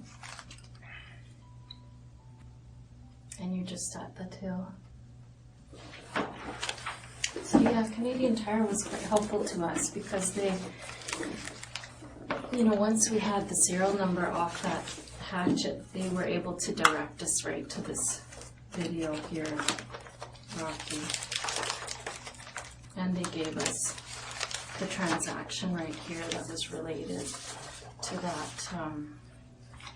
that purchase.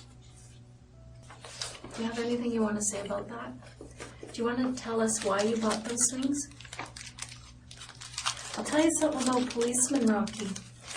They're always going to assume the worst if you don't offer some explanation. You know what I mean? So, even you as an intelligent person, well, you keep saying you're not, but you are, you know, you're not a dumb guy. I don't know. Policemen are always going to assume the worst unless you offer some explanation. This is 2 weeks before the murder. So something has to be going on here in Rocky Cam's mind, right? Something's going on with you. I'd sure like to know what it is. I've nothing to say. Okay.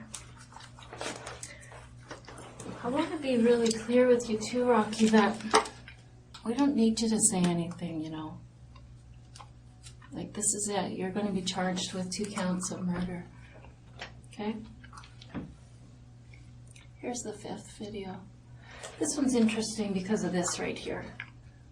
Do you see that? Do you see what it is?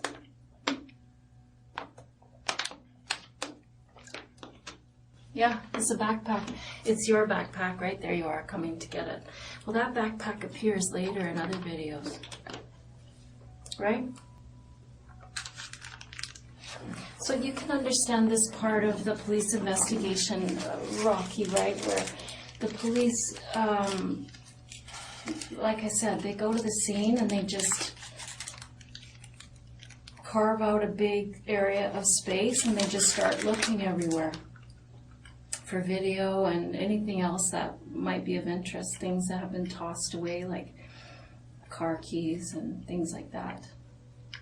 And for video, like when the car left the scene of the house and drove around the neighborhood, and right? Rummaging around in the car. All that's captured on video. Lock in the car and the headlights light up. All that's captured on video, Rocky. Don't worry about that, Rocky. I want you to focus here because it's important. It's way more important than a dirty carpet. Okay? Is there any reason why you'd be driving that woman's car? I've nothing to say. Well, I'd sure like an explanation for it, Rocky, because it's obvious what's happened, and there's just no reason why. And this is obviously something that you'd thought about for a while, and I don't know why it happened. And I'm super interested in that. Leah shares that she grew up in the country, raising chickens and pigs, and no matter how simple and procedural you thought the slaughter was going to be, when it came time, it was always harder and bloodier and messier than you expected. Rocky keeps ignoring her, taking minuscule bites from his chocolate bar, trying to make it last as long as possible. Eventually he crosses his legs, looks at her, and lets out a sigh. He has no use for her analogies. What she's trying to say to him is that what happened inside that house looked really, really bad. Leah wants Rocky to know that there's a huge difference between him going into that house intending for that to happen, or going into the house and things getting way worse than he wanted. What happened in the house isn't going to change no matter what he says, but there's still amends to be made. There's still things that could be done. He could help them understand how this happened, what the signs are, so that they can prevent other young men from doing the same thing. But Rocky couldn't care less. He has nothing to say. She lists all the evidence they have so far while Rocky gets back to crinkling his water bottle. Leah attempts another slight element of confrontation. Are you still on the fence about whether we have good evidence against you? Rocky knows he's going to see everything anyway, even if he doesn't want to. If he doesn't see it, he can continue to pretend that it doesn't exist. I mean, there's lots of analogies that can make sense here, right? I mean, there's all kinds of analogies that fit into all of our lives like this, right? Where we intend for one thing to go on, and it just, maybe we keep saying the wrong things and it turns into, someone's offended when really our intention was to apologize. Or in my case of trying to butcher an animal doesn't go smoothly and it turns into a big nightmare because it just didn't go the way we thought it would. The animal didn't cooperate. I mean, I don't know what happened there. I know you went there for a reason. I know you planned it for a really long time. You won't tell me why you bought those things, that hatchet and those gloves and that hat. You won't tell me why, so I'm going to assume the worst. I'd like an explanation for those things. Okay. So I've showed you the Canadian Tire video as well as the bus video, which is just really basically earlier in the day. I've told you about the vehicle, right? Coming out of the vehicle, walking up the street, throwing the keys in the garden, doubling back. I mean, that stuff's irrefutable. And you have nothing to say to that. Okay. So let's move on. Rocky, what do you want to see next? Tell me what you'd like to see. Tell me what would convince you. Like, are you still on the fence about whether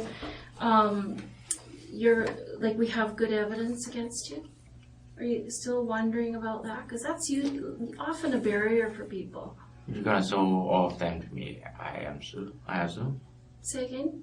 You're going to show all of them to me anyway, right? I'm going to what? Show all of them. I don't know. Yeah, sure. I will. Yeah. But I mean, I don't have to if you don't want to see it. I want to give you every opportunity to take some power and control here. I don't have to if I don't want to see it. But I'm forced to stay here, so I really don't have a choice anyway. Yeah, you do have to stay here. Yeah. But it's not about that. That's the stuff you already know exists. You already know that stuff. You knew that long before I did or any of these investigators did. You don't need me to show it. You know what's there. But what you don't seem to be believing me about, Rocky, is that you have a great deal of power here to take control of how this happens now. I'm going to tell you, you're going to be charged, and this is very serious, and we have a lot of evidence. And none of that's going to change. What happened in that house isn't going to change, hon. What's going to change, what could change for you, is if you be independent here and take control of the situation, and you control the pace at which it goes now and what happens now. You know, you pointed out to me earlier, I was saying, how independent of you? You've come to Vancouver and you're looking for work, and you said, no, I'm not independent. My parents are paying my rent. And I thought, okay, well, that shows some honesty, you know, about who you are and exactly how independent you are or are not. So you're not independent. And I'm going to suggest from some of the things that you've said to me here today that you're not smart, you know, you're not independent, you know, you've been saying things that are really negative about yourself. Why are you making... I could say something positive. Yeah, like what? Well, I don't say something positive, just to, But here, I want to say something positive about you. I want to be able to say something positive about you, Rocky. And that would be that you face this like a man. That's nothing to say. And you help me understand why this happened. I really want to know why this happened. I mean, I don't know if that man was ignorant to you or if this was entirely about getting some attention for yourself. I don't know. I don't know what...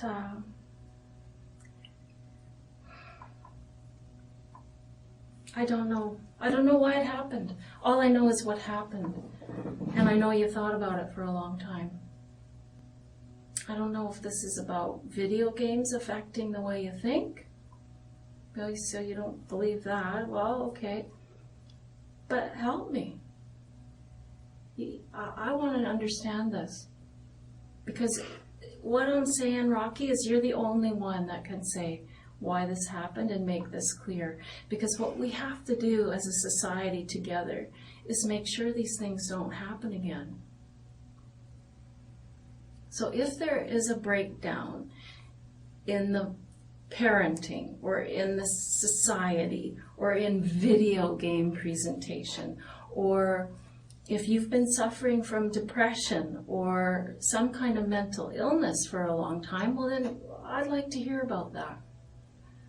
Because if you need some help, and if there are things that were triggers for you, that caused frustration to build, then maybe we can identify that in other young men. Because I don't know if you're watching the news. You told me earlier you don't watch the news. But there's a lot of frustration in this world. There are a lot of people doing things that are really bad, like what you did. And myself, as a police officer, I've always wanted to prevent that stuff. So I need help from people like you who've been through it. Nobody can crawl inside your head, Rocky. You gotta bring it. You gotta help me. Because I don't think you want this to happen again to some other young man. I don't think so. I know you don't, because I think you found yourself now. You're screwed. You're going to be charged with murder times 2. That's it. I mean, I'm going to keep showing you evidence because there's a lot more and it's a lot heavier. But what I'm saying is that you have an opportunity here to be independent and be a man and to take responsibility like a man. And I don't think you've done that in your life ever. I don't think so. You know, your parents are still paying your rent, bro. Right? I mean, and I think that's what this is about. What is it about?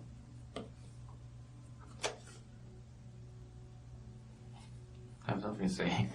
So, Rocky, when I tell you that there's lots of young people going through what you went through, you know, we work with social groups and things like that of people, young men like you, who are going through frustrating times, depression, frustration with their place in society. They don't feel like they have anything.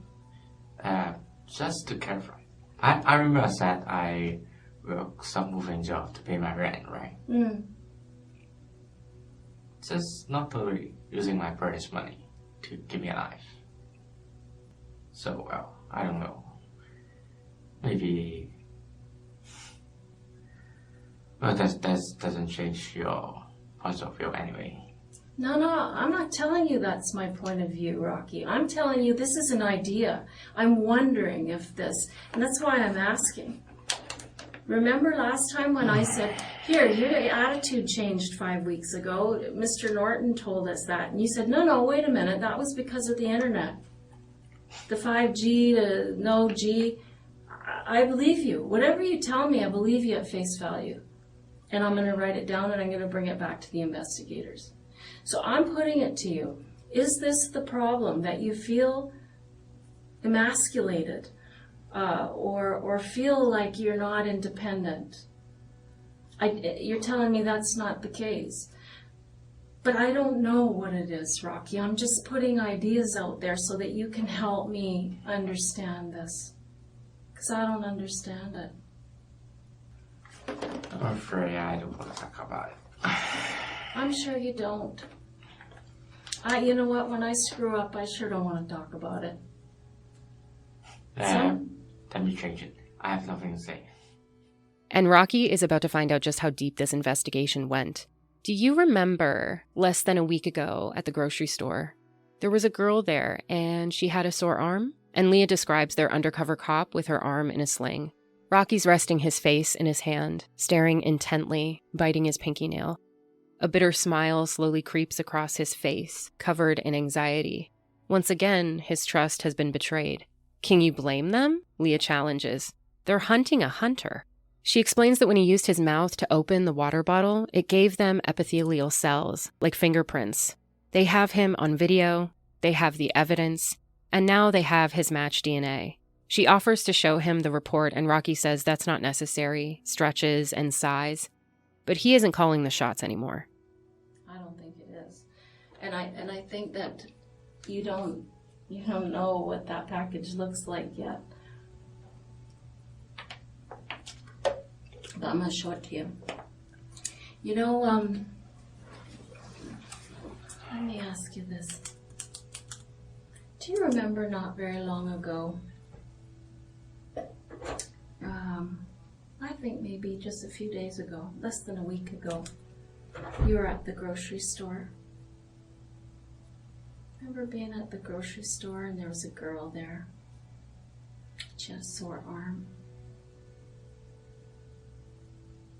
Remember that? She had her arm in a sling and she couldn't get her bottle open. You remember that? I can see from your face that you're lighting up. You can remember that very well. Well, you were a nice guy. Nice is not good here. Well, listen. Those investigators are hunting a hunter. Right? Touché. Would you expect them to do less? Cast your mind back to that house, brother. Cast your mind back to what you left behind. Nice? I'm being nice. But that woman with the sore arm, that was a policewoman. What did you do? You did one of these. Remember that? Do you know why you did that for us? You know why we had you do that? What do you think? Nothing to say. You have something to say? Nothing to say. Okay. Well, the reason we had you do that for us, Rocky, was we were looking for your DNA. Do you understand DNA? Deoxyribonucleic acid, do you know? Okay, you understand what DNA is. I'll tell you, DNA is like a fingerprint that each person in the world has in their cells, in their skin cells, in the epithelial from their mouth, which is what we gathered from you, from the blood, from semen, hair follicles, these kinds of things, okay? And so when somebody has their DNA, there's nobody on the planet that has your same DNA, right? You are the only one. And so the reason that we wanted your DNA, I'll show it to you just so you can understand it more clearly, Rocky, because I feel this oozing mistrust of you. I just don't want you to not believe me when I see something. You understand the police are not allowed to lie to you, right? Did you know that? I don't know that. Yeah, it's true. We're not allowed to lie. Mm-hmm. So, just so you know. Okay, here. Let's look at this report. Rocky, I gotta book it out of here and get some glasses. Glasses, I can't see. Anyway, I have a DNA report here, and I'm gonna show you what it means. Why we would gather your DNA. Pardon? Take your time. Okay, thanks. That's kind of you. I can't go anywhere. No, you can't. Your DNA is underneath that woman's fingernails. It's irrefutable at this point, but I just want to know why. What's your biggest fear, Rocky? He furrows his brow and looks away, confused. What are you most afraid of? She asks again. He takes a hand out of his hoodie pocket and rubs his neck, lets out a sigh and says that he doesn't want to talk about it. She asks what his family's going to think about this. He fidgets, rubs his neck, starts to slightly swivel back and forth in his chair, bites his bottom lip, adjusts the sleeves of his hoodie. The direct questions followed by Leah's silence and stare make him especially nervous with this topic. But eventually she starts talking again at a normal pace, and the moment that was held in suspension there is just sort of lost.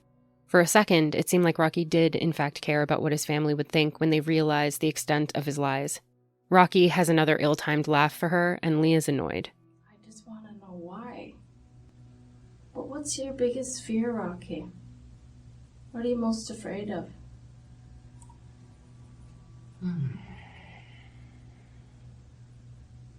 I don't want to talk about it. Do you feel bad?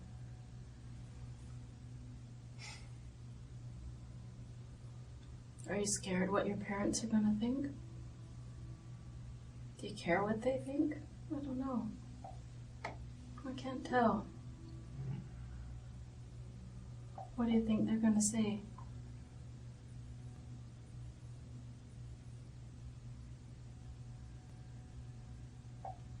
What do you think your brother's going to say? Are you worried about that? I mean, some people don't care what their family thinks. I don't know your position. If you love them, you respect them, you think they're going to be disappointed or sad, and some people don't care what they think. Some people do things like this to mess with their family. I don't know. I've heard every kind of reason for these kinds of things, and with you, whenever I suggest something, you kind of give me the. Oh, just don't worry about that. Don't worry about what? I need to understand this. I don't think that's necessary. Well, it is for me. It is for you too, I think. I have nothing to say. Please don't laugh at this. That's not I can control. Mm-hmm. Have you ever been diagnosed with any learning disabilities? What do you mean learning disability? I don't know, like dyslexia or anything like that. I don't see that in you because. I don't know what that is. Oh, okay. So that means that you haven't been, that you're good. Do you think that you have problems that are internal?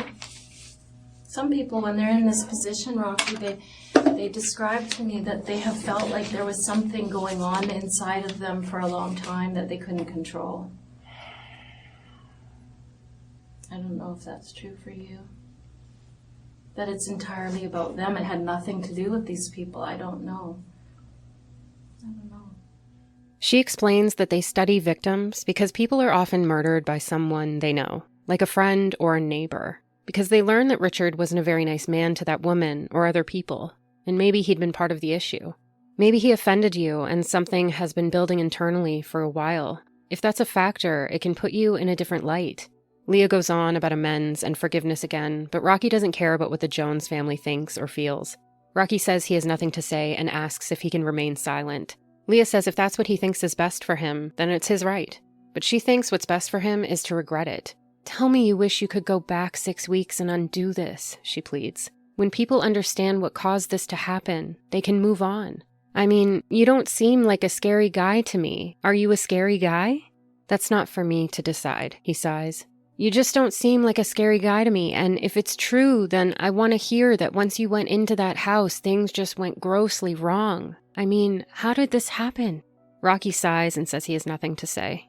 She encourages him to give healing to the victims' families, to the community. She talks about karma and remorse. Not only is there no empathy in Rocky, but there's also no act either. He's not really interested in looking like a good person. She asks if he has anything he wants to say to his family, because they're going to be speaking to them soon. He says something about how they're going to speak to his family whether he likes it or not, because this kind of thing doesn't stay hidden. It's a big deal.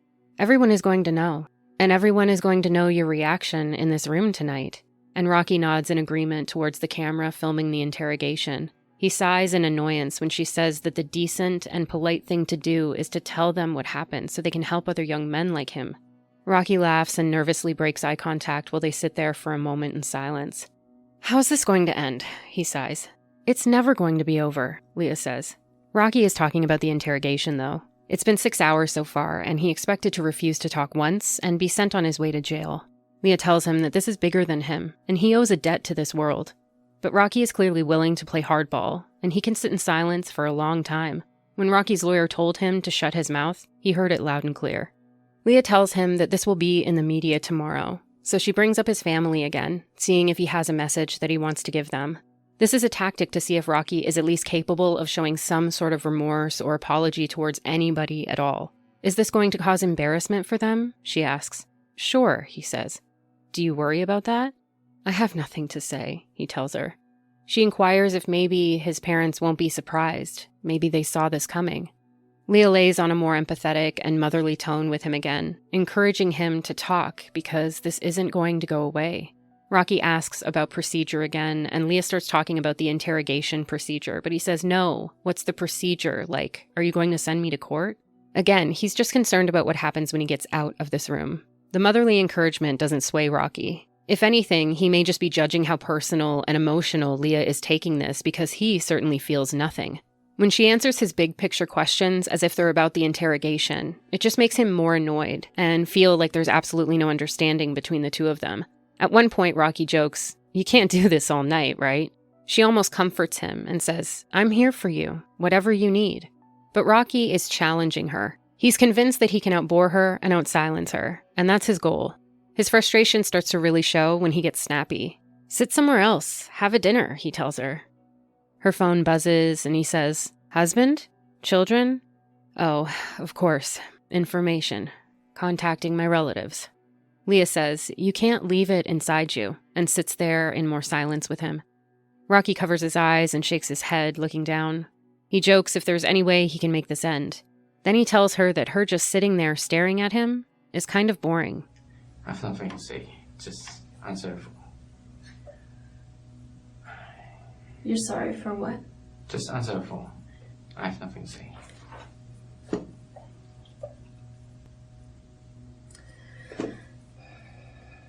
Is there anything you want to say to your mom? What? Is there anything you want to say to your mom? Nothing specifically.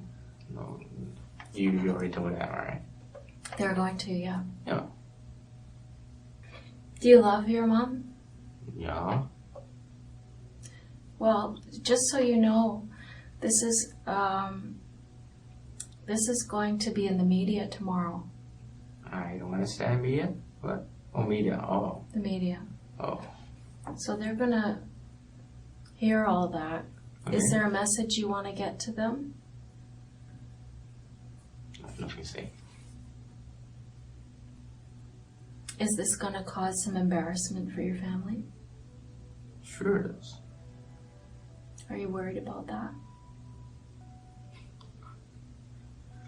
I have nothing to say.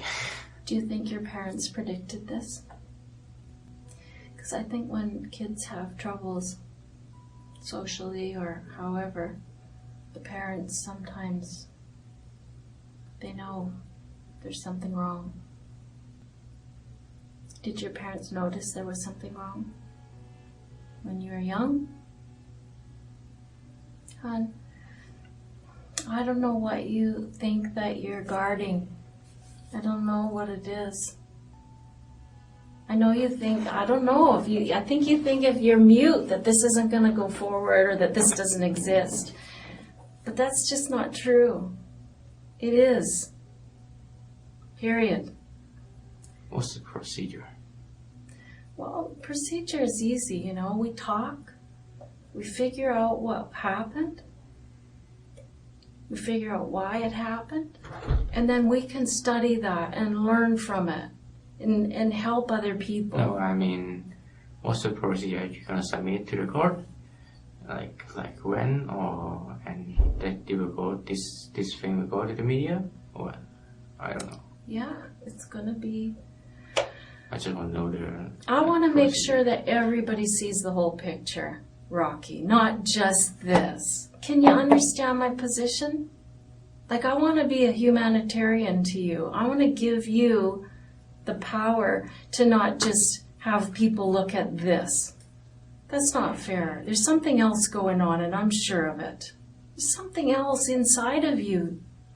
I want to say kid, but you know what I mean? You're so young, Rocky. I have a son your age. I have a son 10 years older than you, too. You know, like, what is happening to you? Help me. I don't want this to happen to my son. Why do you think this happened? Nothing to say. I really want you to know something, that I perceive you as a victim in this, too. There's 3 lives lost that day. And I know you don't believe me. You're looking at me like, oh, right, lady, whatever. I know that's what you're thinking. No. Well, what are you thinking? Share with me. Like, I am being absolutely honest with you. Yeah. Like, that's not important here. What is important to you? I don't want to talk about it. Tell me what's important to you. It doesn't have to be about this. Tell me what's important to you.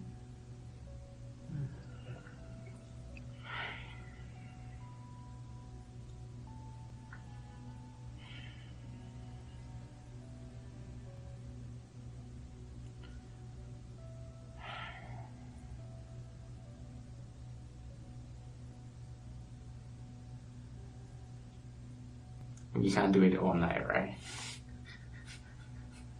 I'm here for you, whatever you need. Honey, you can't keep this bottled up. It's not good for you. Is it all the evidence you have? Or is or mostly the highlight already? That's the highlights, yeah. Okay. The DNA under the fingernails is the... Don't need much more than that, right?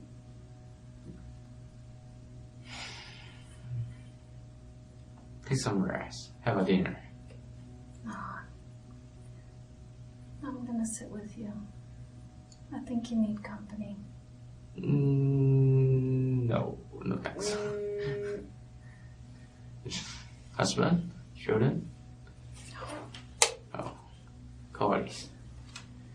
Oh, information. Contacting my relatives.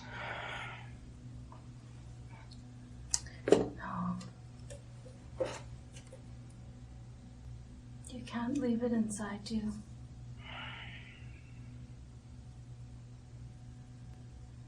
Anyway, I could make this end. You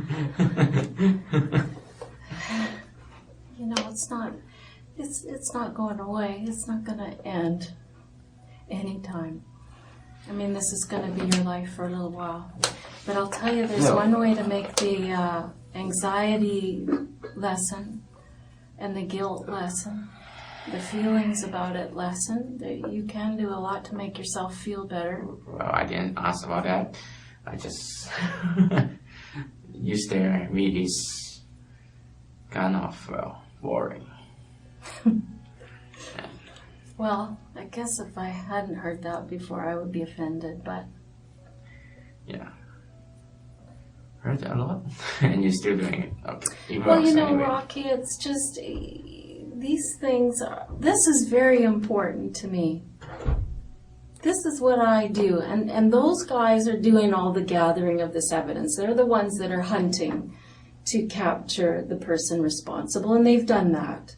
They've done their part. And now I'm here more on the social side of things. Okay.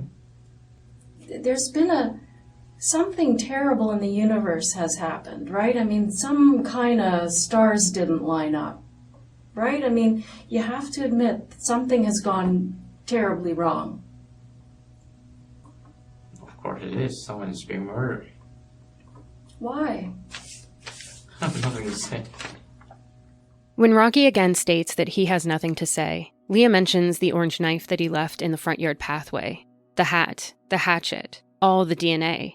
I feel like the scene was so obvious that you were trying to cry out for attention, saying, "I want the world to notice me." Rocky laughs at the very idea. Are there really people who kill for attention? Of course, Leah tells him. She mentions some recent mass shootings and murders that were done simply for notoriety. Rocky sighs and says he has nothing to say. Even after her explanation, Rocky seems so confused and doubtful of this very notion. Leah tries to ask him why then, saying there are good reasons to kill people: war, robbery, revenge. Leah lists off reasons why murder may not be lawful, but certainly has a reason. She's doing her best to try to show Rocky that motive matters, but instead Rocky just lets out a fake yawn and says this is getting tired. Leah mirrors back to him in a more intense way. Do you not realize what you're saying, sitting there in silence? Some people do this kind of thing to draw attention because they feel neglected by their parents, they feel neglected by their family, they don't have any friends, they're lonely, and they want some attention. I don't know. Go out then. Go out. Meet people. Mom, Why kill people? I don't know, you tell me. What is a good reason? It's getting tired. What is a good reason, Rocky? Excuse me. Because there are good reasons to kill people. Is there? Yeah, there is. I mean, it doesn't make them lawful, but there are good reasons to kill people, right? There's war, and there's revenge, and somebody's sleeping with your wife, and somebody insults somebody else on a very serious level. I don't know. Robbery sometimes is why people do it. I mean, those aren't lawful reasons, but they are reasons.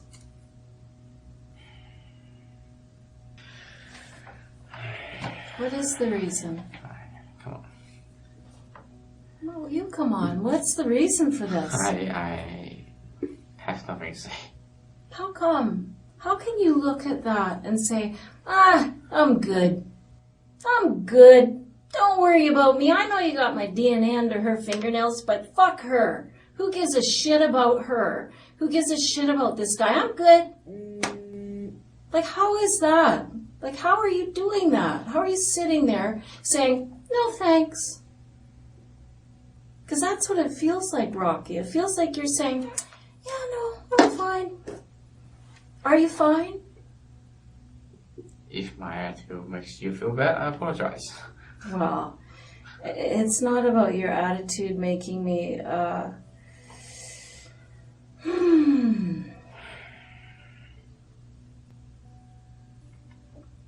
I don't know. I don't know if your family is going to be able to shed some light on this, Rocky. I would sure like for you to shed some light on it.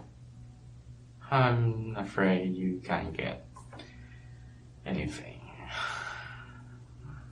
Well, that's up to you. I mean, it is entirely up to you. Do you visit with your grandmother much? What? Do you visit with your grandmother much? Grandmother? Not often, but not very much. Toronto? Is that where? She brings up his grandmother who lives in Toronto, asking how close they are. She wants Rocky to think about all the different people involved, all the people who will hear and wonder and judge him, but Rocky doesn't care. He wasn't thinking about them during the murder, and he certainly isn't interested in thinking about them now. His main concern is when he will get out of this room and possibly out of jail so he can go home and play video games. During her silent stares, he laughs nervously, rubs his neck occasionally, looks down and around the room. It definitely makes him uncomfortable, and he even tells her that he's tired, but it doesn't seem to bring him anywhere close to breaking. Leah's phone buzzes. It's her team letting her know that they've spoken with Rocky's brother, so she's going to see what he's told them. But before she leaves, she asks Rocky to promise that he'll think about these things. She walks out of the room. Rocky puts his head down on the desk and stays there for 11 minutes. After that, he takes a sip of water, clears his throat, and looks around the room. It's then that he notices the camera for the first time. He can't stop looking at it, and eventually he lets out a little laugh beneath a smirk. The male officer comes back and asks Rocky if he wants to go grab some fresh air. This isn't a choice, though. Leah returns to the office with a big roll of clear tape in hand, the pile of evidence photos, and a new tactic. She spends the next 20 minutes taping the photos to the walls of the interrogation room. It's been too easy for Rocky to avoid the brutality of this. He's been ignoring the enormity of the evidence against him. She wants him to see what's happening because the lack of reaction in him is starting to disturb Leah. Once she's done taping them up, she sits there quietly, staring at the photos, occasionally looking at the empty chair across from her and strategizing her next move. Rocky lets out an annoyed sigh when he sees what Leah's done with the place. He isn't pleased. He's been hoping that they were nearing the end of the interview, but if this interrogation was a mountain, the real climbing was about to start now. Leah is going to go in chronological order for Rocky, making it crystal clear how badly he messed up and how they were able to track him down because of that, piece by piece. From the knife to the hatchet, to the DNA and car footage, their neighborhood search. It wasn't just one thing, and Leah wanted Rocky to understand that there was no getting away with this. Whatever direction he decided to run, he would be confronted with evidence. At one point, he tries to make it seem as if this process is exhausting him. And sure, it is into the 7th hour of the interrogation, but it's 7:30 p.m. He's been fed, given multiple bottles of water, bathroom breaks, and just came from getting fresh air. He's not tired, he's desperate for a way out. If boredom won't work, maybe frustration will. But he's not getting out of this room just yet. How was your break? Did you have a chance to think? Did you have a chance to think? Yeah. Assuming I'm not gonna get any sleep tonight, am I? I didn't say that. And by the way, Rocky, it's 7:30. Mm-hmm. It's 7:30 in the evening. I don't want, come on. You're 25 years old at 7:30 at night. I think you're okay. No, I'm not saying I will sleep now. I'm just getting the feelings. I'm just getting the feelings.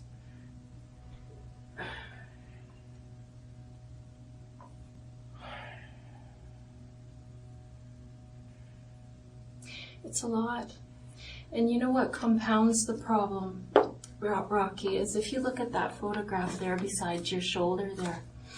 That's Mr. Jones earlier that evening. You see him? He's all hunched over there. He's got a walker. He's quite disabled. That's another layer to this that really needs an explanation from you. You know what I mean? Leah brings up the fact that they were able to speak to his brother, explaining that they're trying to learn more about him. He says he loves you, she tells him. Rocky quickly says, okay, and looks away. Leah asks if he loves him back, and Rocky frowns in confusion. Of course I do. She attempts to use the upcoming shame and pain of his family as a means to get his side of the story, so that she can explain to them what happened. Are you worried about all of that? He says, of course I am, and sighs, but you're going to show it all anyway. Leah explains that isn't her doing, it's his doing. If she could go back and save him from this, she sure would. What's your family going to think? Rocky says, just because you're family, you don't always know what people will think. Especially, Rocky points to the photographs of evidence on the wall, shakes his head and lifts his eyebrows as he looks down. I don't even know. This is the first and only time that he's indicated some awareness about the immensity of what's happening here. Leah uses his uncertainty about his family's reaction as a way to also encourage him to talk about what he did, even if he doesn't know why. But Rocky just sighs and tells her that he has nothing to say.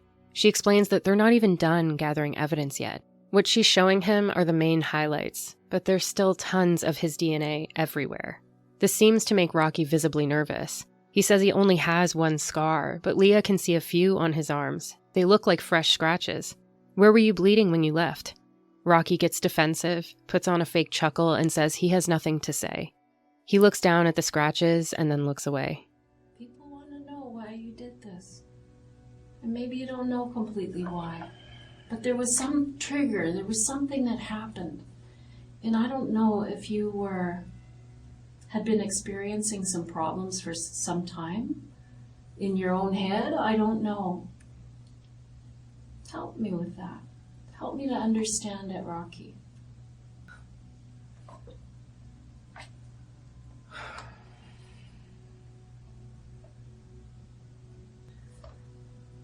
I really have nothing to say.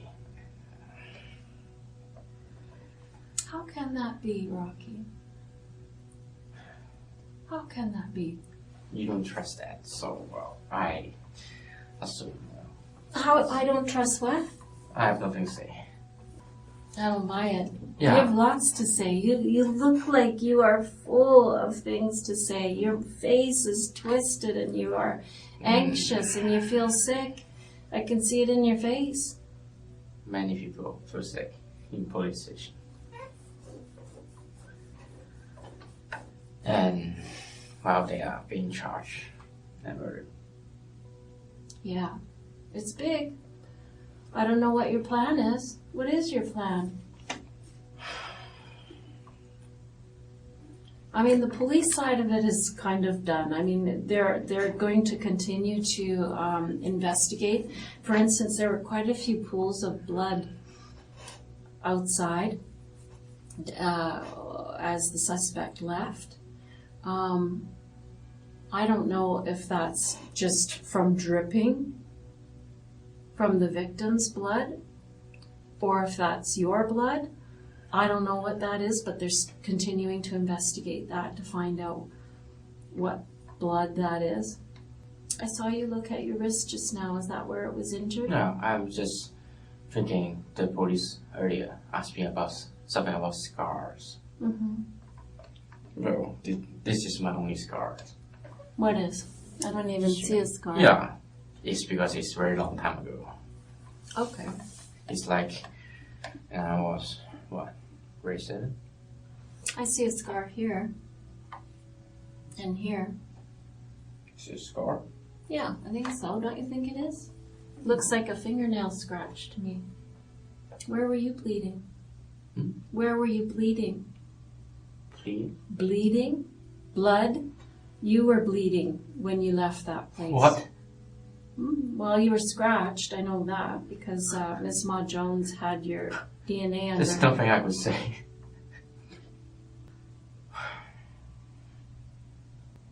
Rocky, you know, you can't put your head in the sand. I don't want this to be the way this ends. You know, I cannot imagine. I cannot imagine what your grandmother is going to think of this. Yeah. Don't you want to relieve some pain for her? This is a big machine, and it's going to keep on going. We're going to keep gathering evidence, and it's not going to get easier or better. What can get easier and better is how your family feels about it, helping for them to heal, helping them to understand you, having them know that while you did screw up, you did the right thing. I'm not kidding, Rocky. It's a big deal to come forward after something awful. It's hard. What I'm asking you to do takes a lot of bravery. And I know that. And that's why I'm being very patient, and I'll sit with you as long as you need me to. But it takes a lot of bravery to come forward and regret and be remorseful for what you did. Rocky makes an ill-timed comment, almost jokingly, about how Leah will eventually have to lose her patience or get tired of this. Once again, some slight confrontation peeks from Leah, who obviously doesn't want Rocky to have the mentality that he just has to wear her out and this will be over. She brings up Diana being called a hero of medicine, and the fact that Richard was so helpless, how none of this was a fair fight. A man as able-bodied as Rocky should be ashamed to have gone after someone with such an unfair advantage. Rocky motions to his stomach when she says this, as if to pinch fat on his belly. Leah calls him out some more. She attempts to again give Rocky an out when it comes to a possible dynamic that instigated his plot. She says that they have evidence to support the fact that he wasn't expecting her home. And if he was caught off guard and killed Diana without having planned on it, if it was a mistake, Leah wants to know.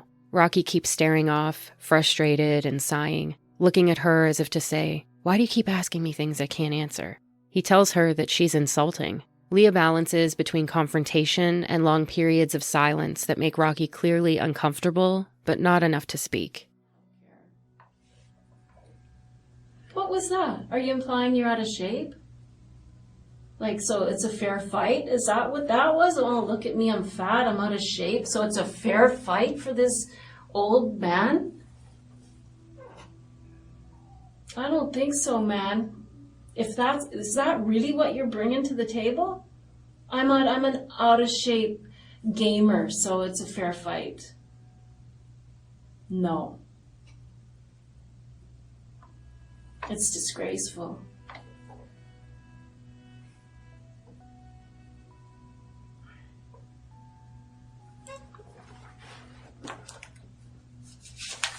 Yeah, this guy's a real asshole. Do you know who this woman was? She worked at the woman you killed. Do you know who she was? She worked at GF Strong. And she helped people like this lady here recover. She was an occupational therapist. Well, not very many people had many good things to say about him. This lady, who was they called her, I think she was a hero of medicine. She won multiple awards for the help that she'd given people. Did you know that? I have nothing to say. Rocky, did you know who she was?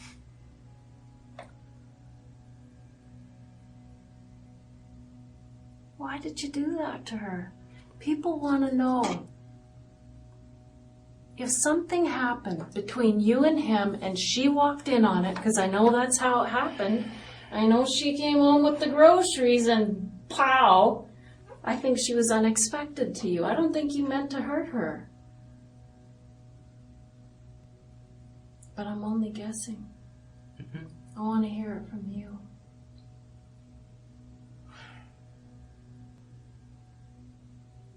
Was she unintended? Did you not expect her to come home? That makes a big difference, you know. Well, that guy is old. He was a jerk. I could see you having a conflict with that man. And I'd understand that. But if this was unintentional, that's important. That's an important part of the story. That's important, Rocky, and you know it. It's one thing for two men to go to battle, but this tiny lady, how do you explain that? I don't think that you thought she was going to be there.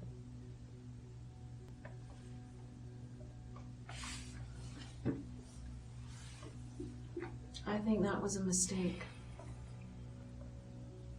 Am I right?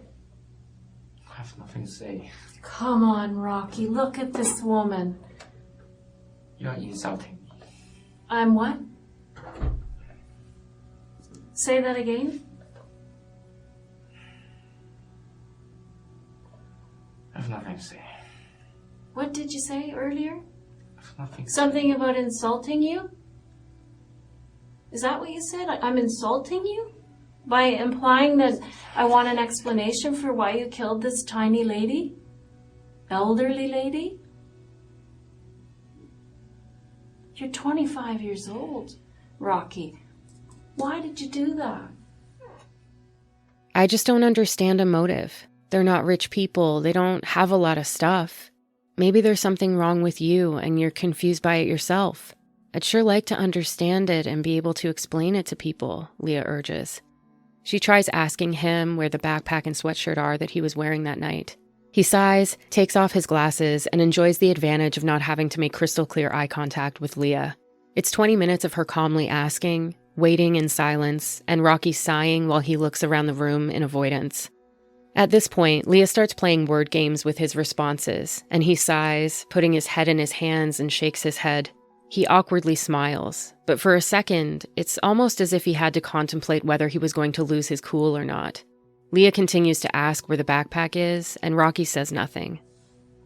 If you don't understand it yourself, that's okay, I've said that to you before, but I don't know how you're looking at that and just, you're shrugging it off. How are you doing that?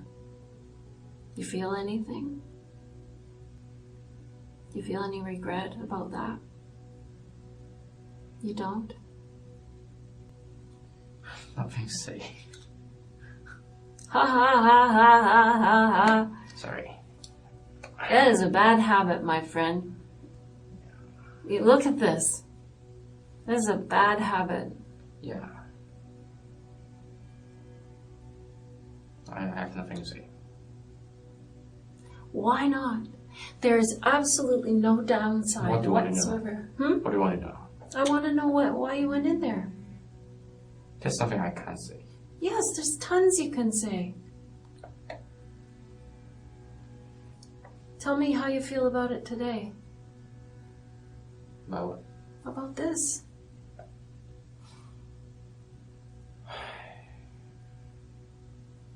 You asked me what I want to know, and I'm asking you, I want to know how you feel about it today.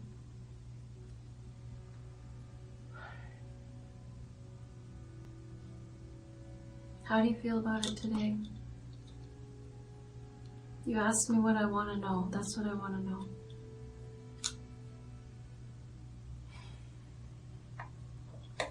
I couldn't say anything. I know that you feel that way, and I appreciate you sharing that. That you feel this is so overwhelming that there's nothing you can say to make it up. I totally No, just nothing I could say. I know, there's nothing you can say to make this up, Rocky. Come on.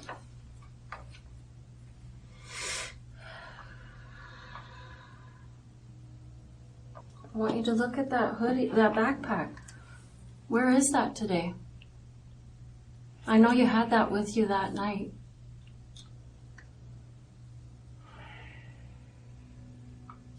We're able to see it on the video of you walking away back through the houses and whatnot. We see that backpack. I know you had it that night. Where is it now? Why would you get rid of that?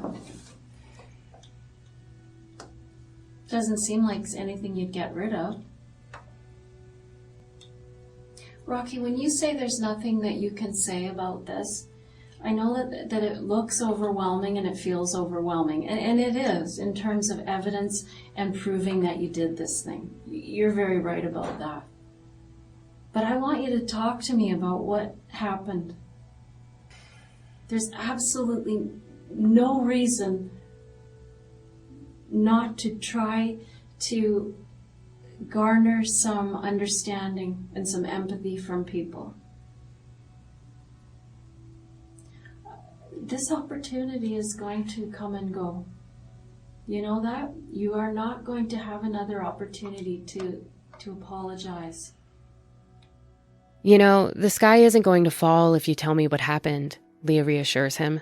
Whatever Rocky's lawyer told him over the phone before he got into the room is still blaring loud and clear in his mind. Whenever Leah keeps going on and on about how much better he's going to feel to get this off his chest, all he can do is bite his lip and repeat the advice. When she backs off, it's easy for him to fade out into boredom. When she pushes up the intensity, he tends to shut down in discomfort. Leah can't win. A knock at the door disturbs them. Rocky lets out a sigh of relief and puts his glasses back on. He's waiting for someone to open that door and tell Leah that it's quitting time. But instead, she just gathers her things and lets him know that she'll be back in a bit. He takes his glasses off again, puts his head down on the desk, and sits alone for 10 minutes. When Leah returns, she's got a laptop ready to play a message from his brother. It's from an interview earlier when he spoke to the police. "If you know anything, tell the police," you can hear his voice plead out. Rocky sighs. He really has nothing to say. And for someone who claims to be as stupid as often as he has during this interrogation, he's been intelligent enough to notice when the police have attempted to control his emotions. Unfortunately for them and everyone else, Rocky only cares about Rocky. Leah starts pulling the photos off of the wall one by one, explaining them and asking about each detail, to which, of course, he answers that he has nothing to say. She goes over the hatchet and receipt from his purchase. "Do you have any explanation for this?" Rocky isn't responding at all. The second to last and last photograph are taped closest to him on the wall. He grabs one and hands it to her. She says thank you politely. He goes to immediately take the other one down and she says, "Hold on," very abruptly in a loud tone. Rocky was hoping to rush the process. It's now past the 9th hour of interrogation and he's starting to push the boundaries here. She waits for any response from him. "Cold as ice, eh?" Leah says. Rocky sighs with his head in his hands, takes his glasses off. Yeah, he has nothing to say. Your backpack was even left here. We even have images of that, clear as a bell. That backpack is seen later in the neighborhood, walking away from that car. Do you have an explanation for that? If you have one, it'd be nice to hear it now. It doesn't really make sense if you have an explanation that could explain that, you know, this has nothing to do with you. Now would be the time, wouldn't it? No?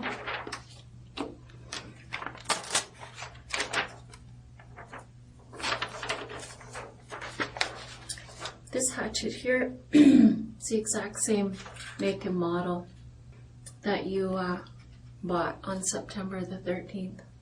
Sitting outside of the residence, blood all over it. Do you have any explanation for that, Rocky? No? This is your receipt. You didn't take the copy at the time, but this is your receipt from September 13th that shows the items that you bought, being the hatchet, gloves, and hat. Thank you. Hold on.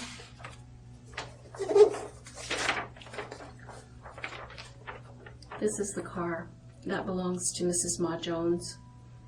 This is the car that was driven around the neighborhood and rifled through, and then the headlights came on.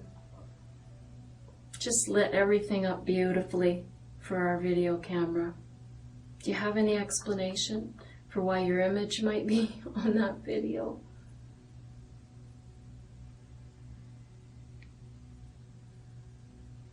Cold as ice, eh?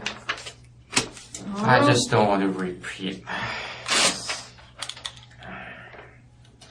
I'm not going to say, I'm not going to say.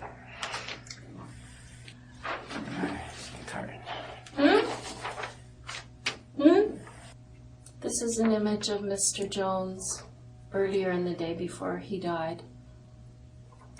Hunched over, walker. Do you have an explanation why you killed this old man? I have nothing to say. This is the report from the autopsy where they took the fingernails off Mrs. Ma Jones. Is there any reasonable explanation for why Mrs. Ma Jones would have your DNA under her fingernails?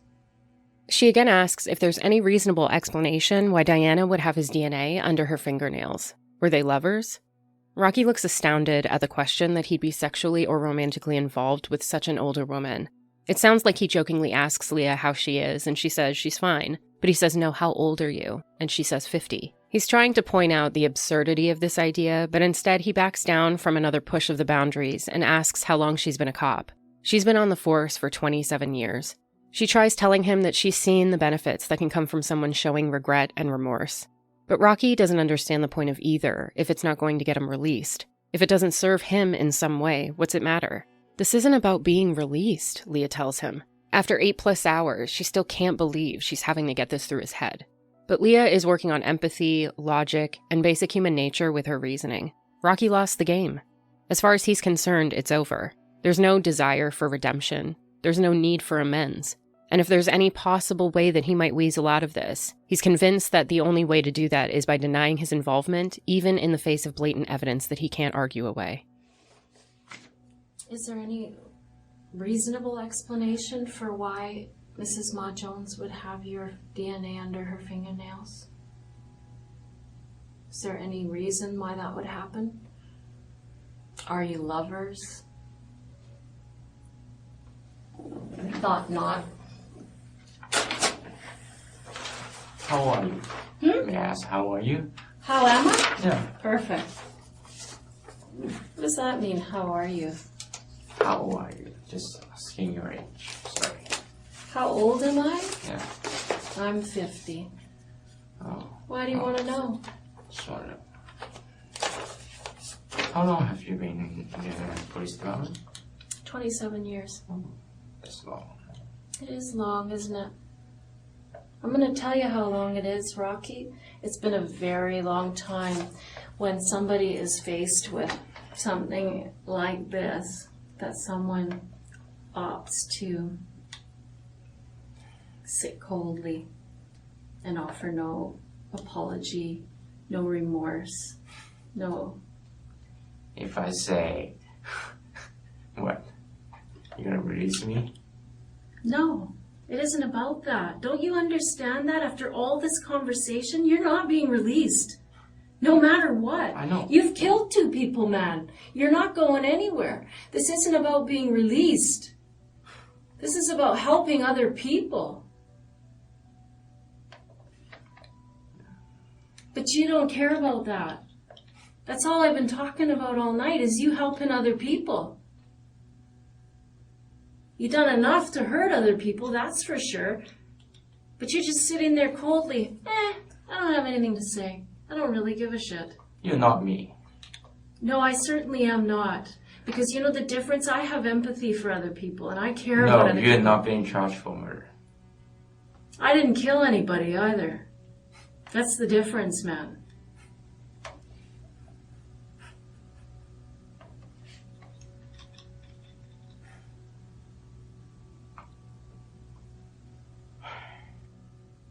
How you sit there coldly, I don't understand it, because it doesn't seem to be the person that your brother describes.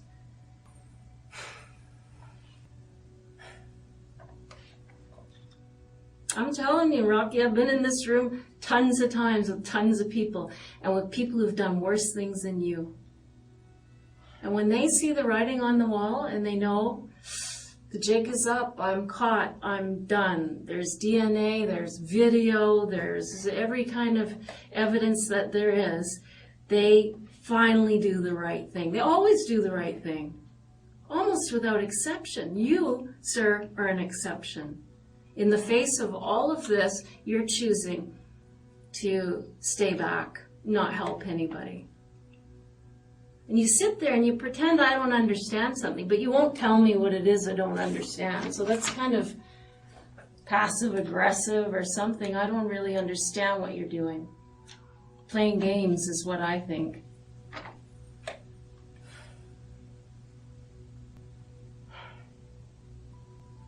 You just playing games, Rocky? Is that what it is? Like this whole thing seems like a big game to you. You're laughing all the way through the interview here in the face of incredible amounts of gore and harm that you've caused. And you don't even seem to take it seriously. You're just giggling away there. Because that's not laughing. Oh, I don't know what it is. You're sure not explaining it. We're just left with what we see. And it's not an empathetic person. Yeah. It's not normal for you to be so cold. I don't get it. I want you to tell me the truth, Rocky. That's all. It's easy. It's simple. It makes sense. Just tell me the truth, Leah urges. They sit there in silence while Rocky lets out a few frustrated sighs. It's such a simple thing to give people, and you won't even give them that. I don't understand it, Leah says in disgust as she starts to pack up her things. After a few minutes, she asks him again, asks him what he wants to say, begs him to express remorse. She slides her chair over beside him, puts her hand on his arm, and looks him right in the eye. I can see you're emotional. Why can't you express remorse and say you're sorry? Rocky replies, sorry for what? And with that, Leah Terpsma has had enough. You're an animal. She grabs her things and walks out of the room. She's too pissed off to feel the full extent of her defeat. Rocky has been able to dodge tactics, minimize pressure, and in some instances, it had almost been Rocky who dictated the emotional level of the room. If he backed down, she backed off. After she leaves, Rocky talks aloud to himself for the first and only time ever, knowing full well that he's being recorded. In Cantonese, he says, I didn't kill anyone. How can I be sorry? I can only be sorry if I killed someone. Tell me what you want to say. I can see that you're feeling something.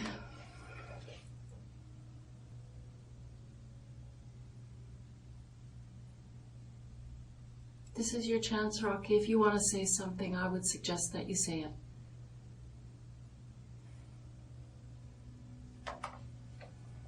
What is it? What do you want to say about this, Rocky? I don't want you to walk out of here today saying, frick, I blew my chance to explain anything or apologize for anything or express some remorse, Rocky. What do you want to say about this, Rocky? What do you want to say? You know, Rocky, I can sit there and I can feel that you are feeling something. I can see that you're emotional. Why aren't you taking this chance to at least express remorse? Maybe today you're not ready to talk about the whole ugly story, but at least say you're sorry. For what? For what?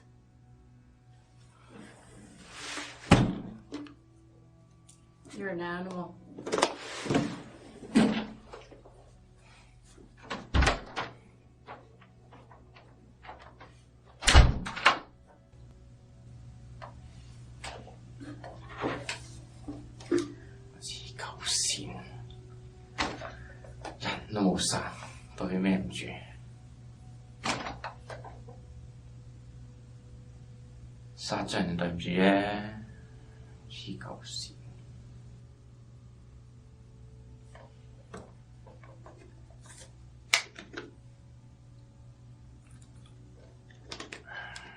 Officers come in to remove his clothing and start the process of his transfer, explaining that they'll photograph him in a room with audio only. Rocky asks if he has the right to reject this. Leah says no. We're gathering evidence, and you're under arrest for murder ×2. Rocky's only right is still to remain silent, one that he's practiced quite well. While he waits in a room dressed in a full white body jumpsuit, he asks if he can have dinner, but Rocky missed mealtime at the jail. Chances are, if he's lucky, he'll score a sandwich, and the rude awakening that he's not in Kansas anymore. Both sides would have plenty of time to prepare their case, as well as Rocky undergoing psychological evaluation. In February 2020, the question put before the BC Supreme Court wasn't whether Rocky was guilty of murder, but rather whether the murders were planned and deliberate. Strangely, by the time his trial came around, Rocky admitted to killing Diana and Richard, but would still plead not guilty. Defense attorney Faisal Alamai would explain to Supreme Court Justice Laura Giroux that Rocky had suffered from some sort of mental disorder during the time of the brutal killings.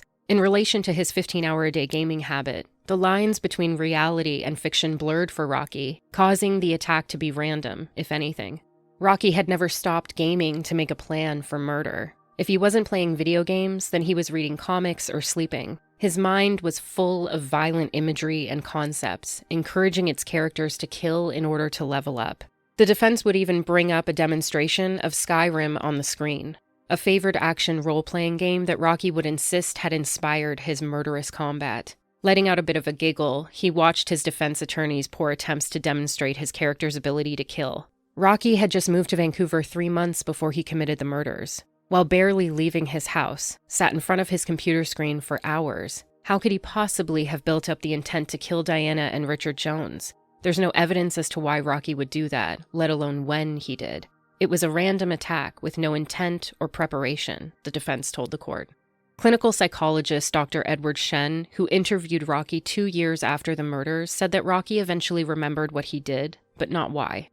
Dr. Shen told the court that Rocky had slipped out of reality and into what he called a gaming consciousness. Rocky may have thought that his actions would amount to consequences related to the game, not real life.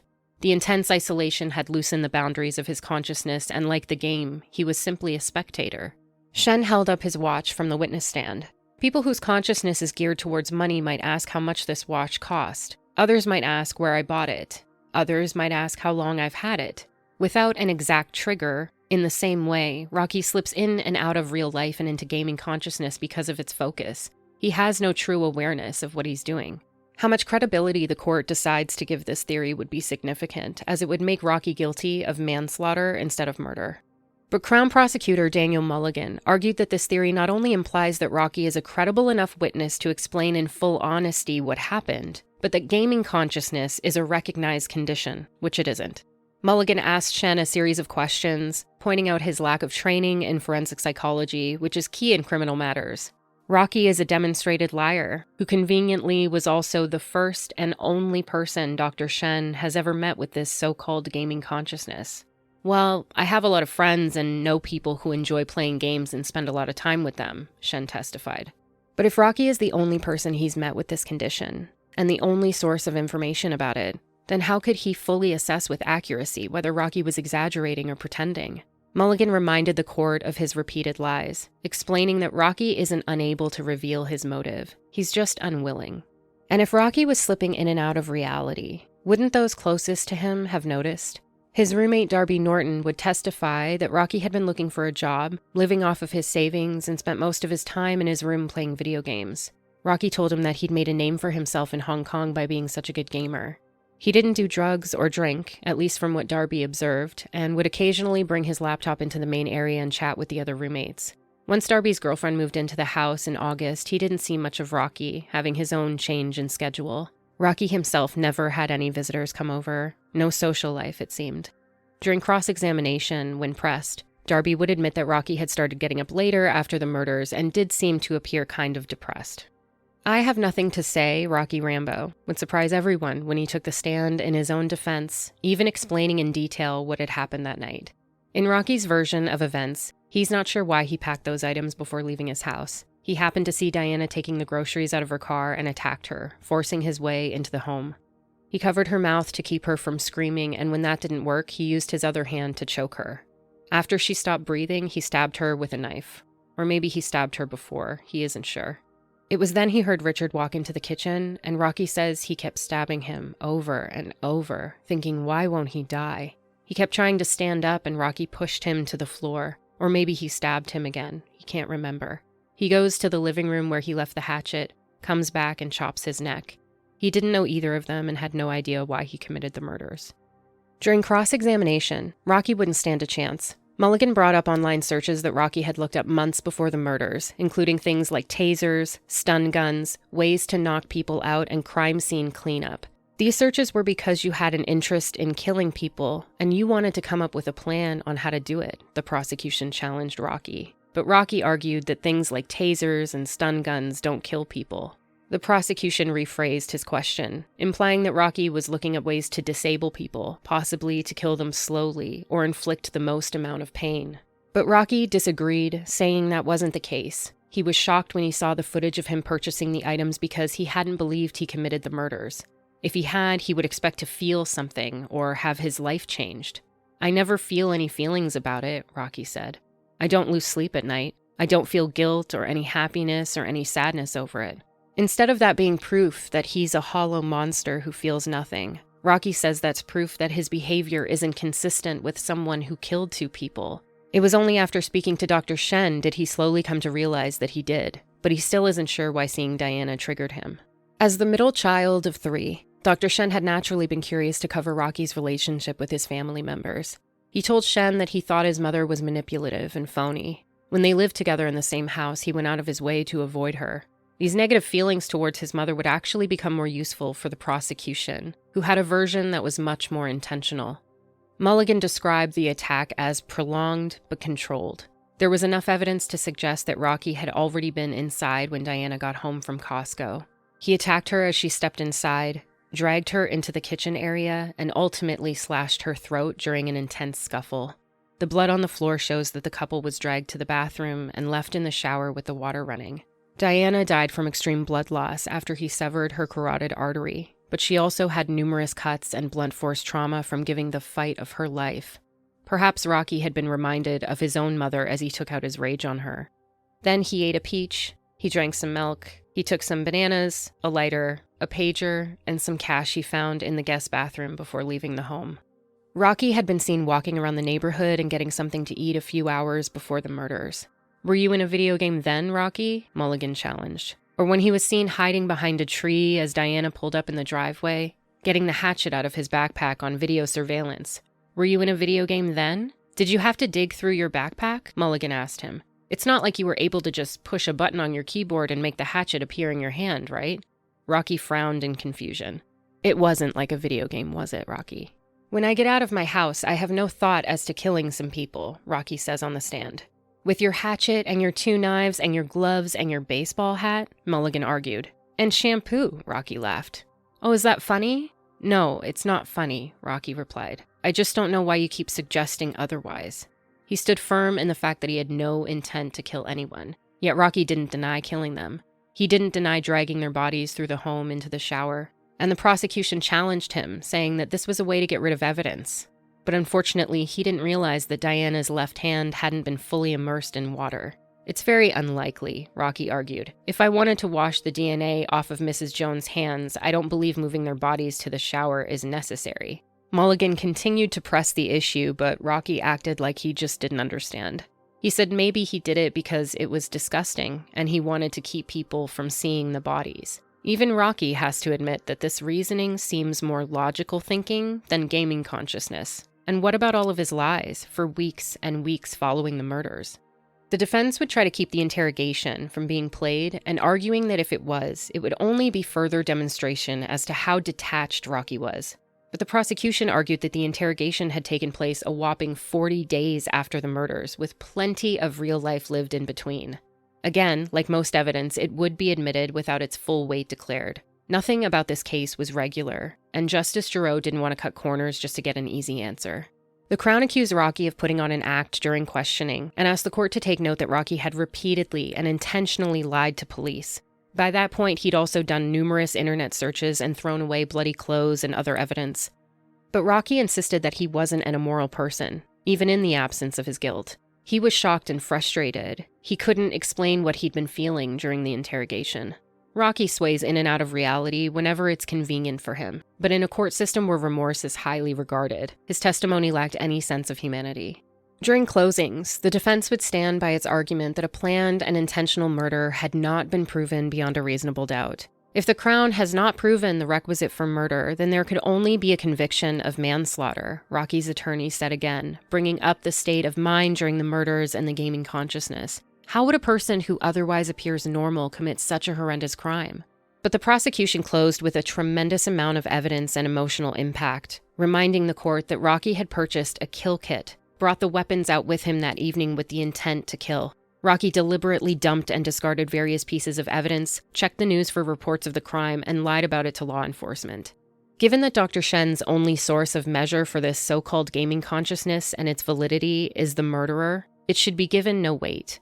And most importantly, over the course of several days on the stand, Rocky himself never once testified that he'd thought he was in a video game. He also never once showed remorse, sadness, or even regret. Instead of gaming consciousness being the reason that a person could appear normal but commit such a horrendous crime isn't as special as the defense would like to think.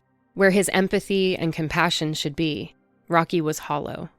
The trial was over, but the entire point of the trial was just about to begin. It would mean the difference between murder in the first degree and manslaughter, which carries no minimum sentence. Given Canada's track record of release and rehabilitation in past notable cases, it's fair to say that the families were holding their breath with a valid fear. The difference between the two could mean Rocky Rambo having a solid chance at being part of society again. Vince Lee, for example, who beheaded a passenger on a Greyhound bus in Manitoba, had spent just 5 years in treatment before being granted unsupervised leaves from the facility. But where that case involved a solid diagnosis, Rocky's defense was being wishy-washy about exactly what mental illness he had. How could you possibly rehabilitate someone with no regard for human life, who can't even label the problem that needs a solution? If there's no identified triggers to Rocky's transition between the real world and the gaming world, how could society ever be safe with Rocky in it? During the sentencing phase, several impact statements would be read, many by advocates on behalf of family members, noting Dianna's achievements, all the things she added to this world and the huge impact that she made in the lives of those around her. Her dance group would speak. Diana's sister would share her heartbreak, having written, "Everything was destroyed by an incomprehensible, vicious act of violence. I feel so angry that Diana's life came to an abrupt end. I've been told that life does not have to be fair, but neither should it be so cruel." Even neighbors came to tell the judge about how loved the couple had been, that their absence was felt every single day, and the simple life they'd known would never again exist. Justice Laura Giroux would have to decide if Rocky would serve the sentences back-to-back or concurrently. Of course, on behalf of the family and public safety, the Crown would ask that they be served back-to-back, for a total of at least 50 years. If Rocky couldn't explain why he'd just suddenly up and murdered 2 people, couldn't even pinpoint a specific mental illness or a possible way to recover, then he posed a forever threat to the community at large.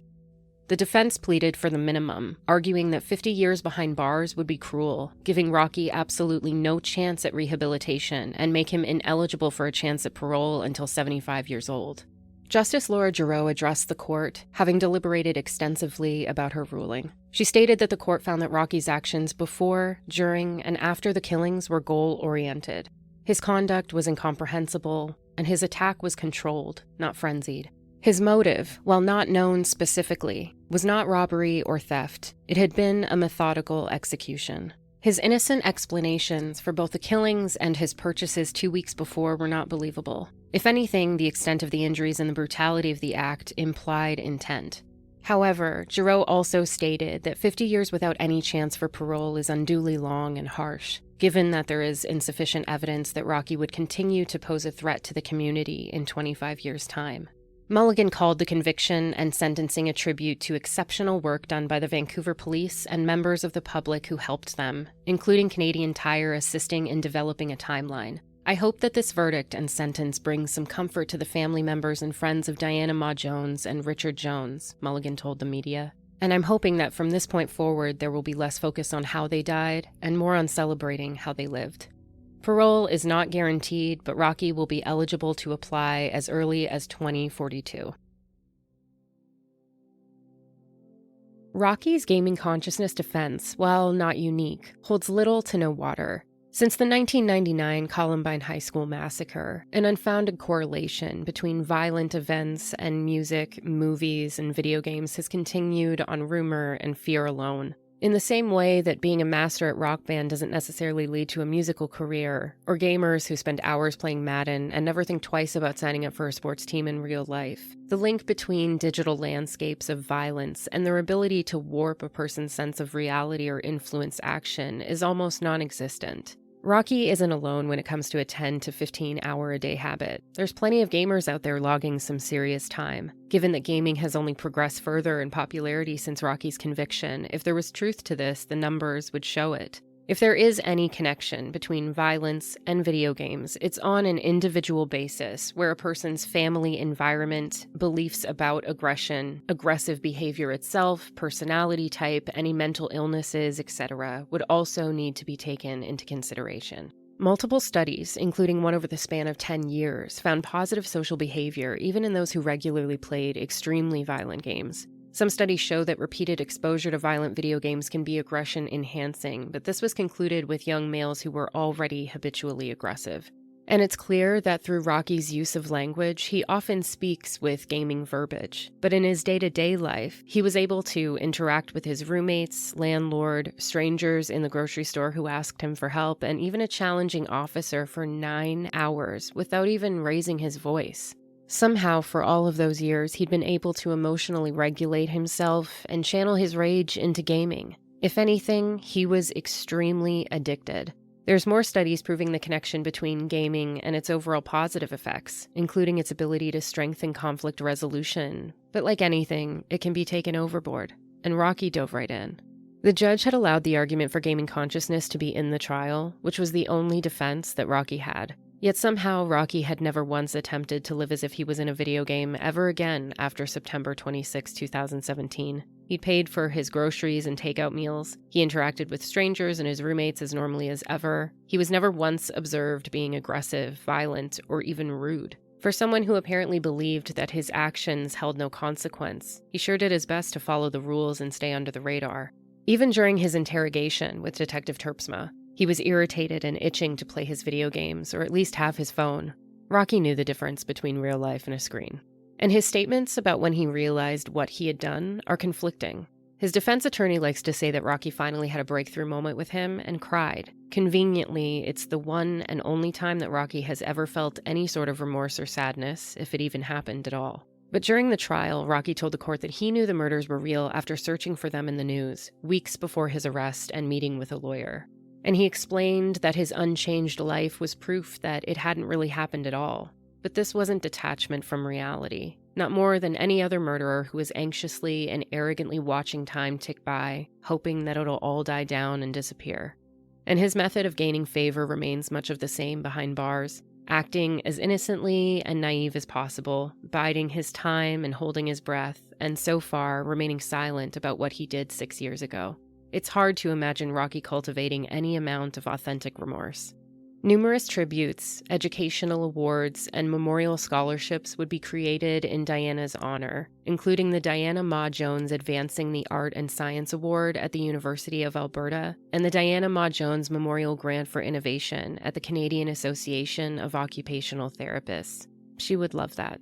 During an interview about her career, she'd been asked what makes an exceptional occupational therapist, and Diana had said that continuing education is vital to add depth to your practice and to prepare you for when opportunity comes knocking. It's an investment in yourself. As someone who valued learning and cared deeply for her clients, Diana's impact carries on through that support. Rocky may have taken her life, but he couldn't touch her legacy. And their loved ones chose to stay away from any kind of press, not wanting them to be remembered for their gruesome exit of this world, but instead through all of the beautiful memories that remain in their absence. When the limelight casts back to silent shadow, when the audience has moved on to the next sensational story, what's left over is best held preciously for yourself to keep. People would ask them how they feel, what it was like, curious without solution, the words leaving their mouths and opening a door to a pain that otherwise is managed, if barely. It would hurt too much. Instead, tucked safely away within the borders of their most vulnerable moments, Diana and Richard remain alive in memory with them, through the songs they sang and the flowers they planted, inside jokes and familiar stretches of road between places they loved to go. Instead of stolen, they're kept. In legacy, in love. Together, always.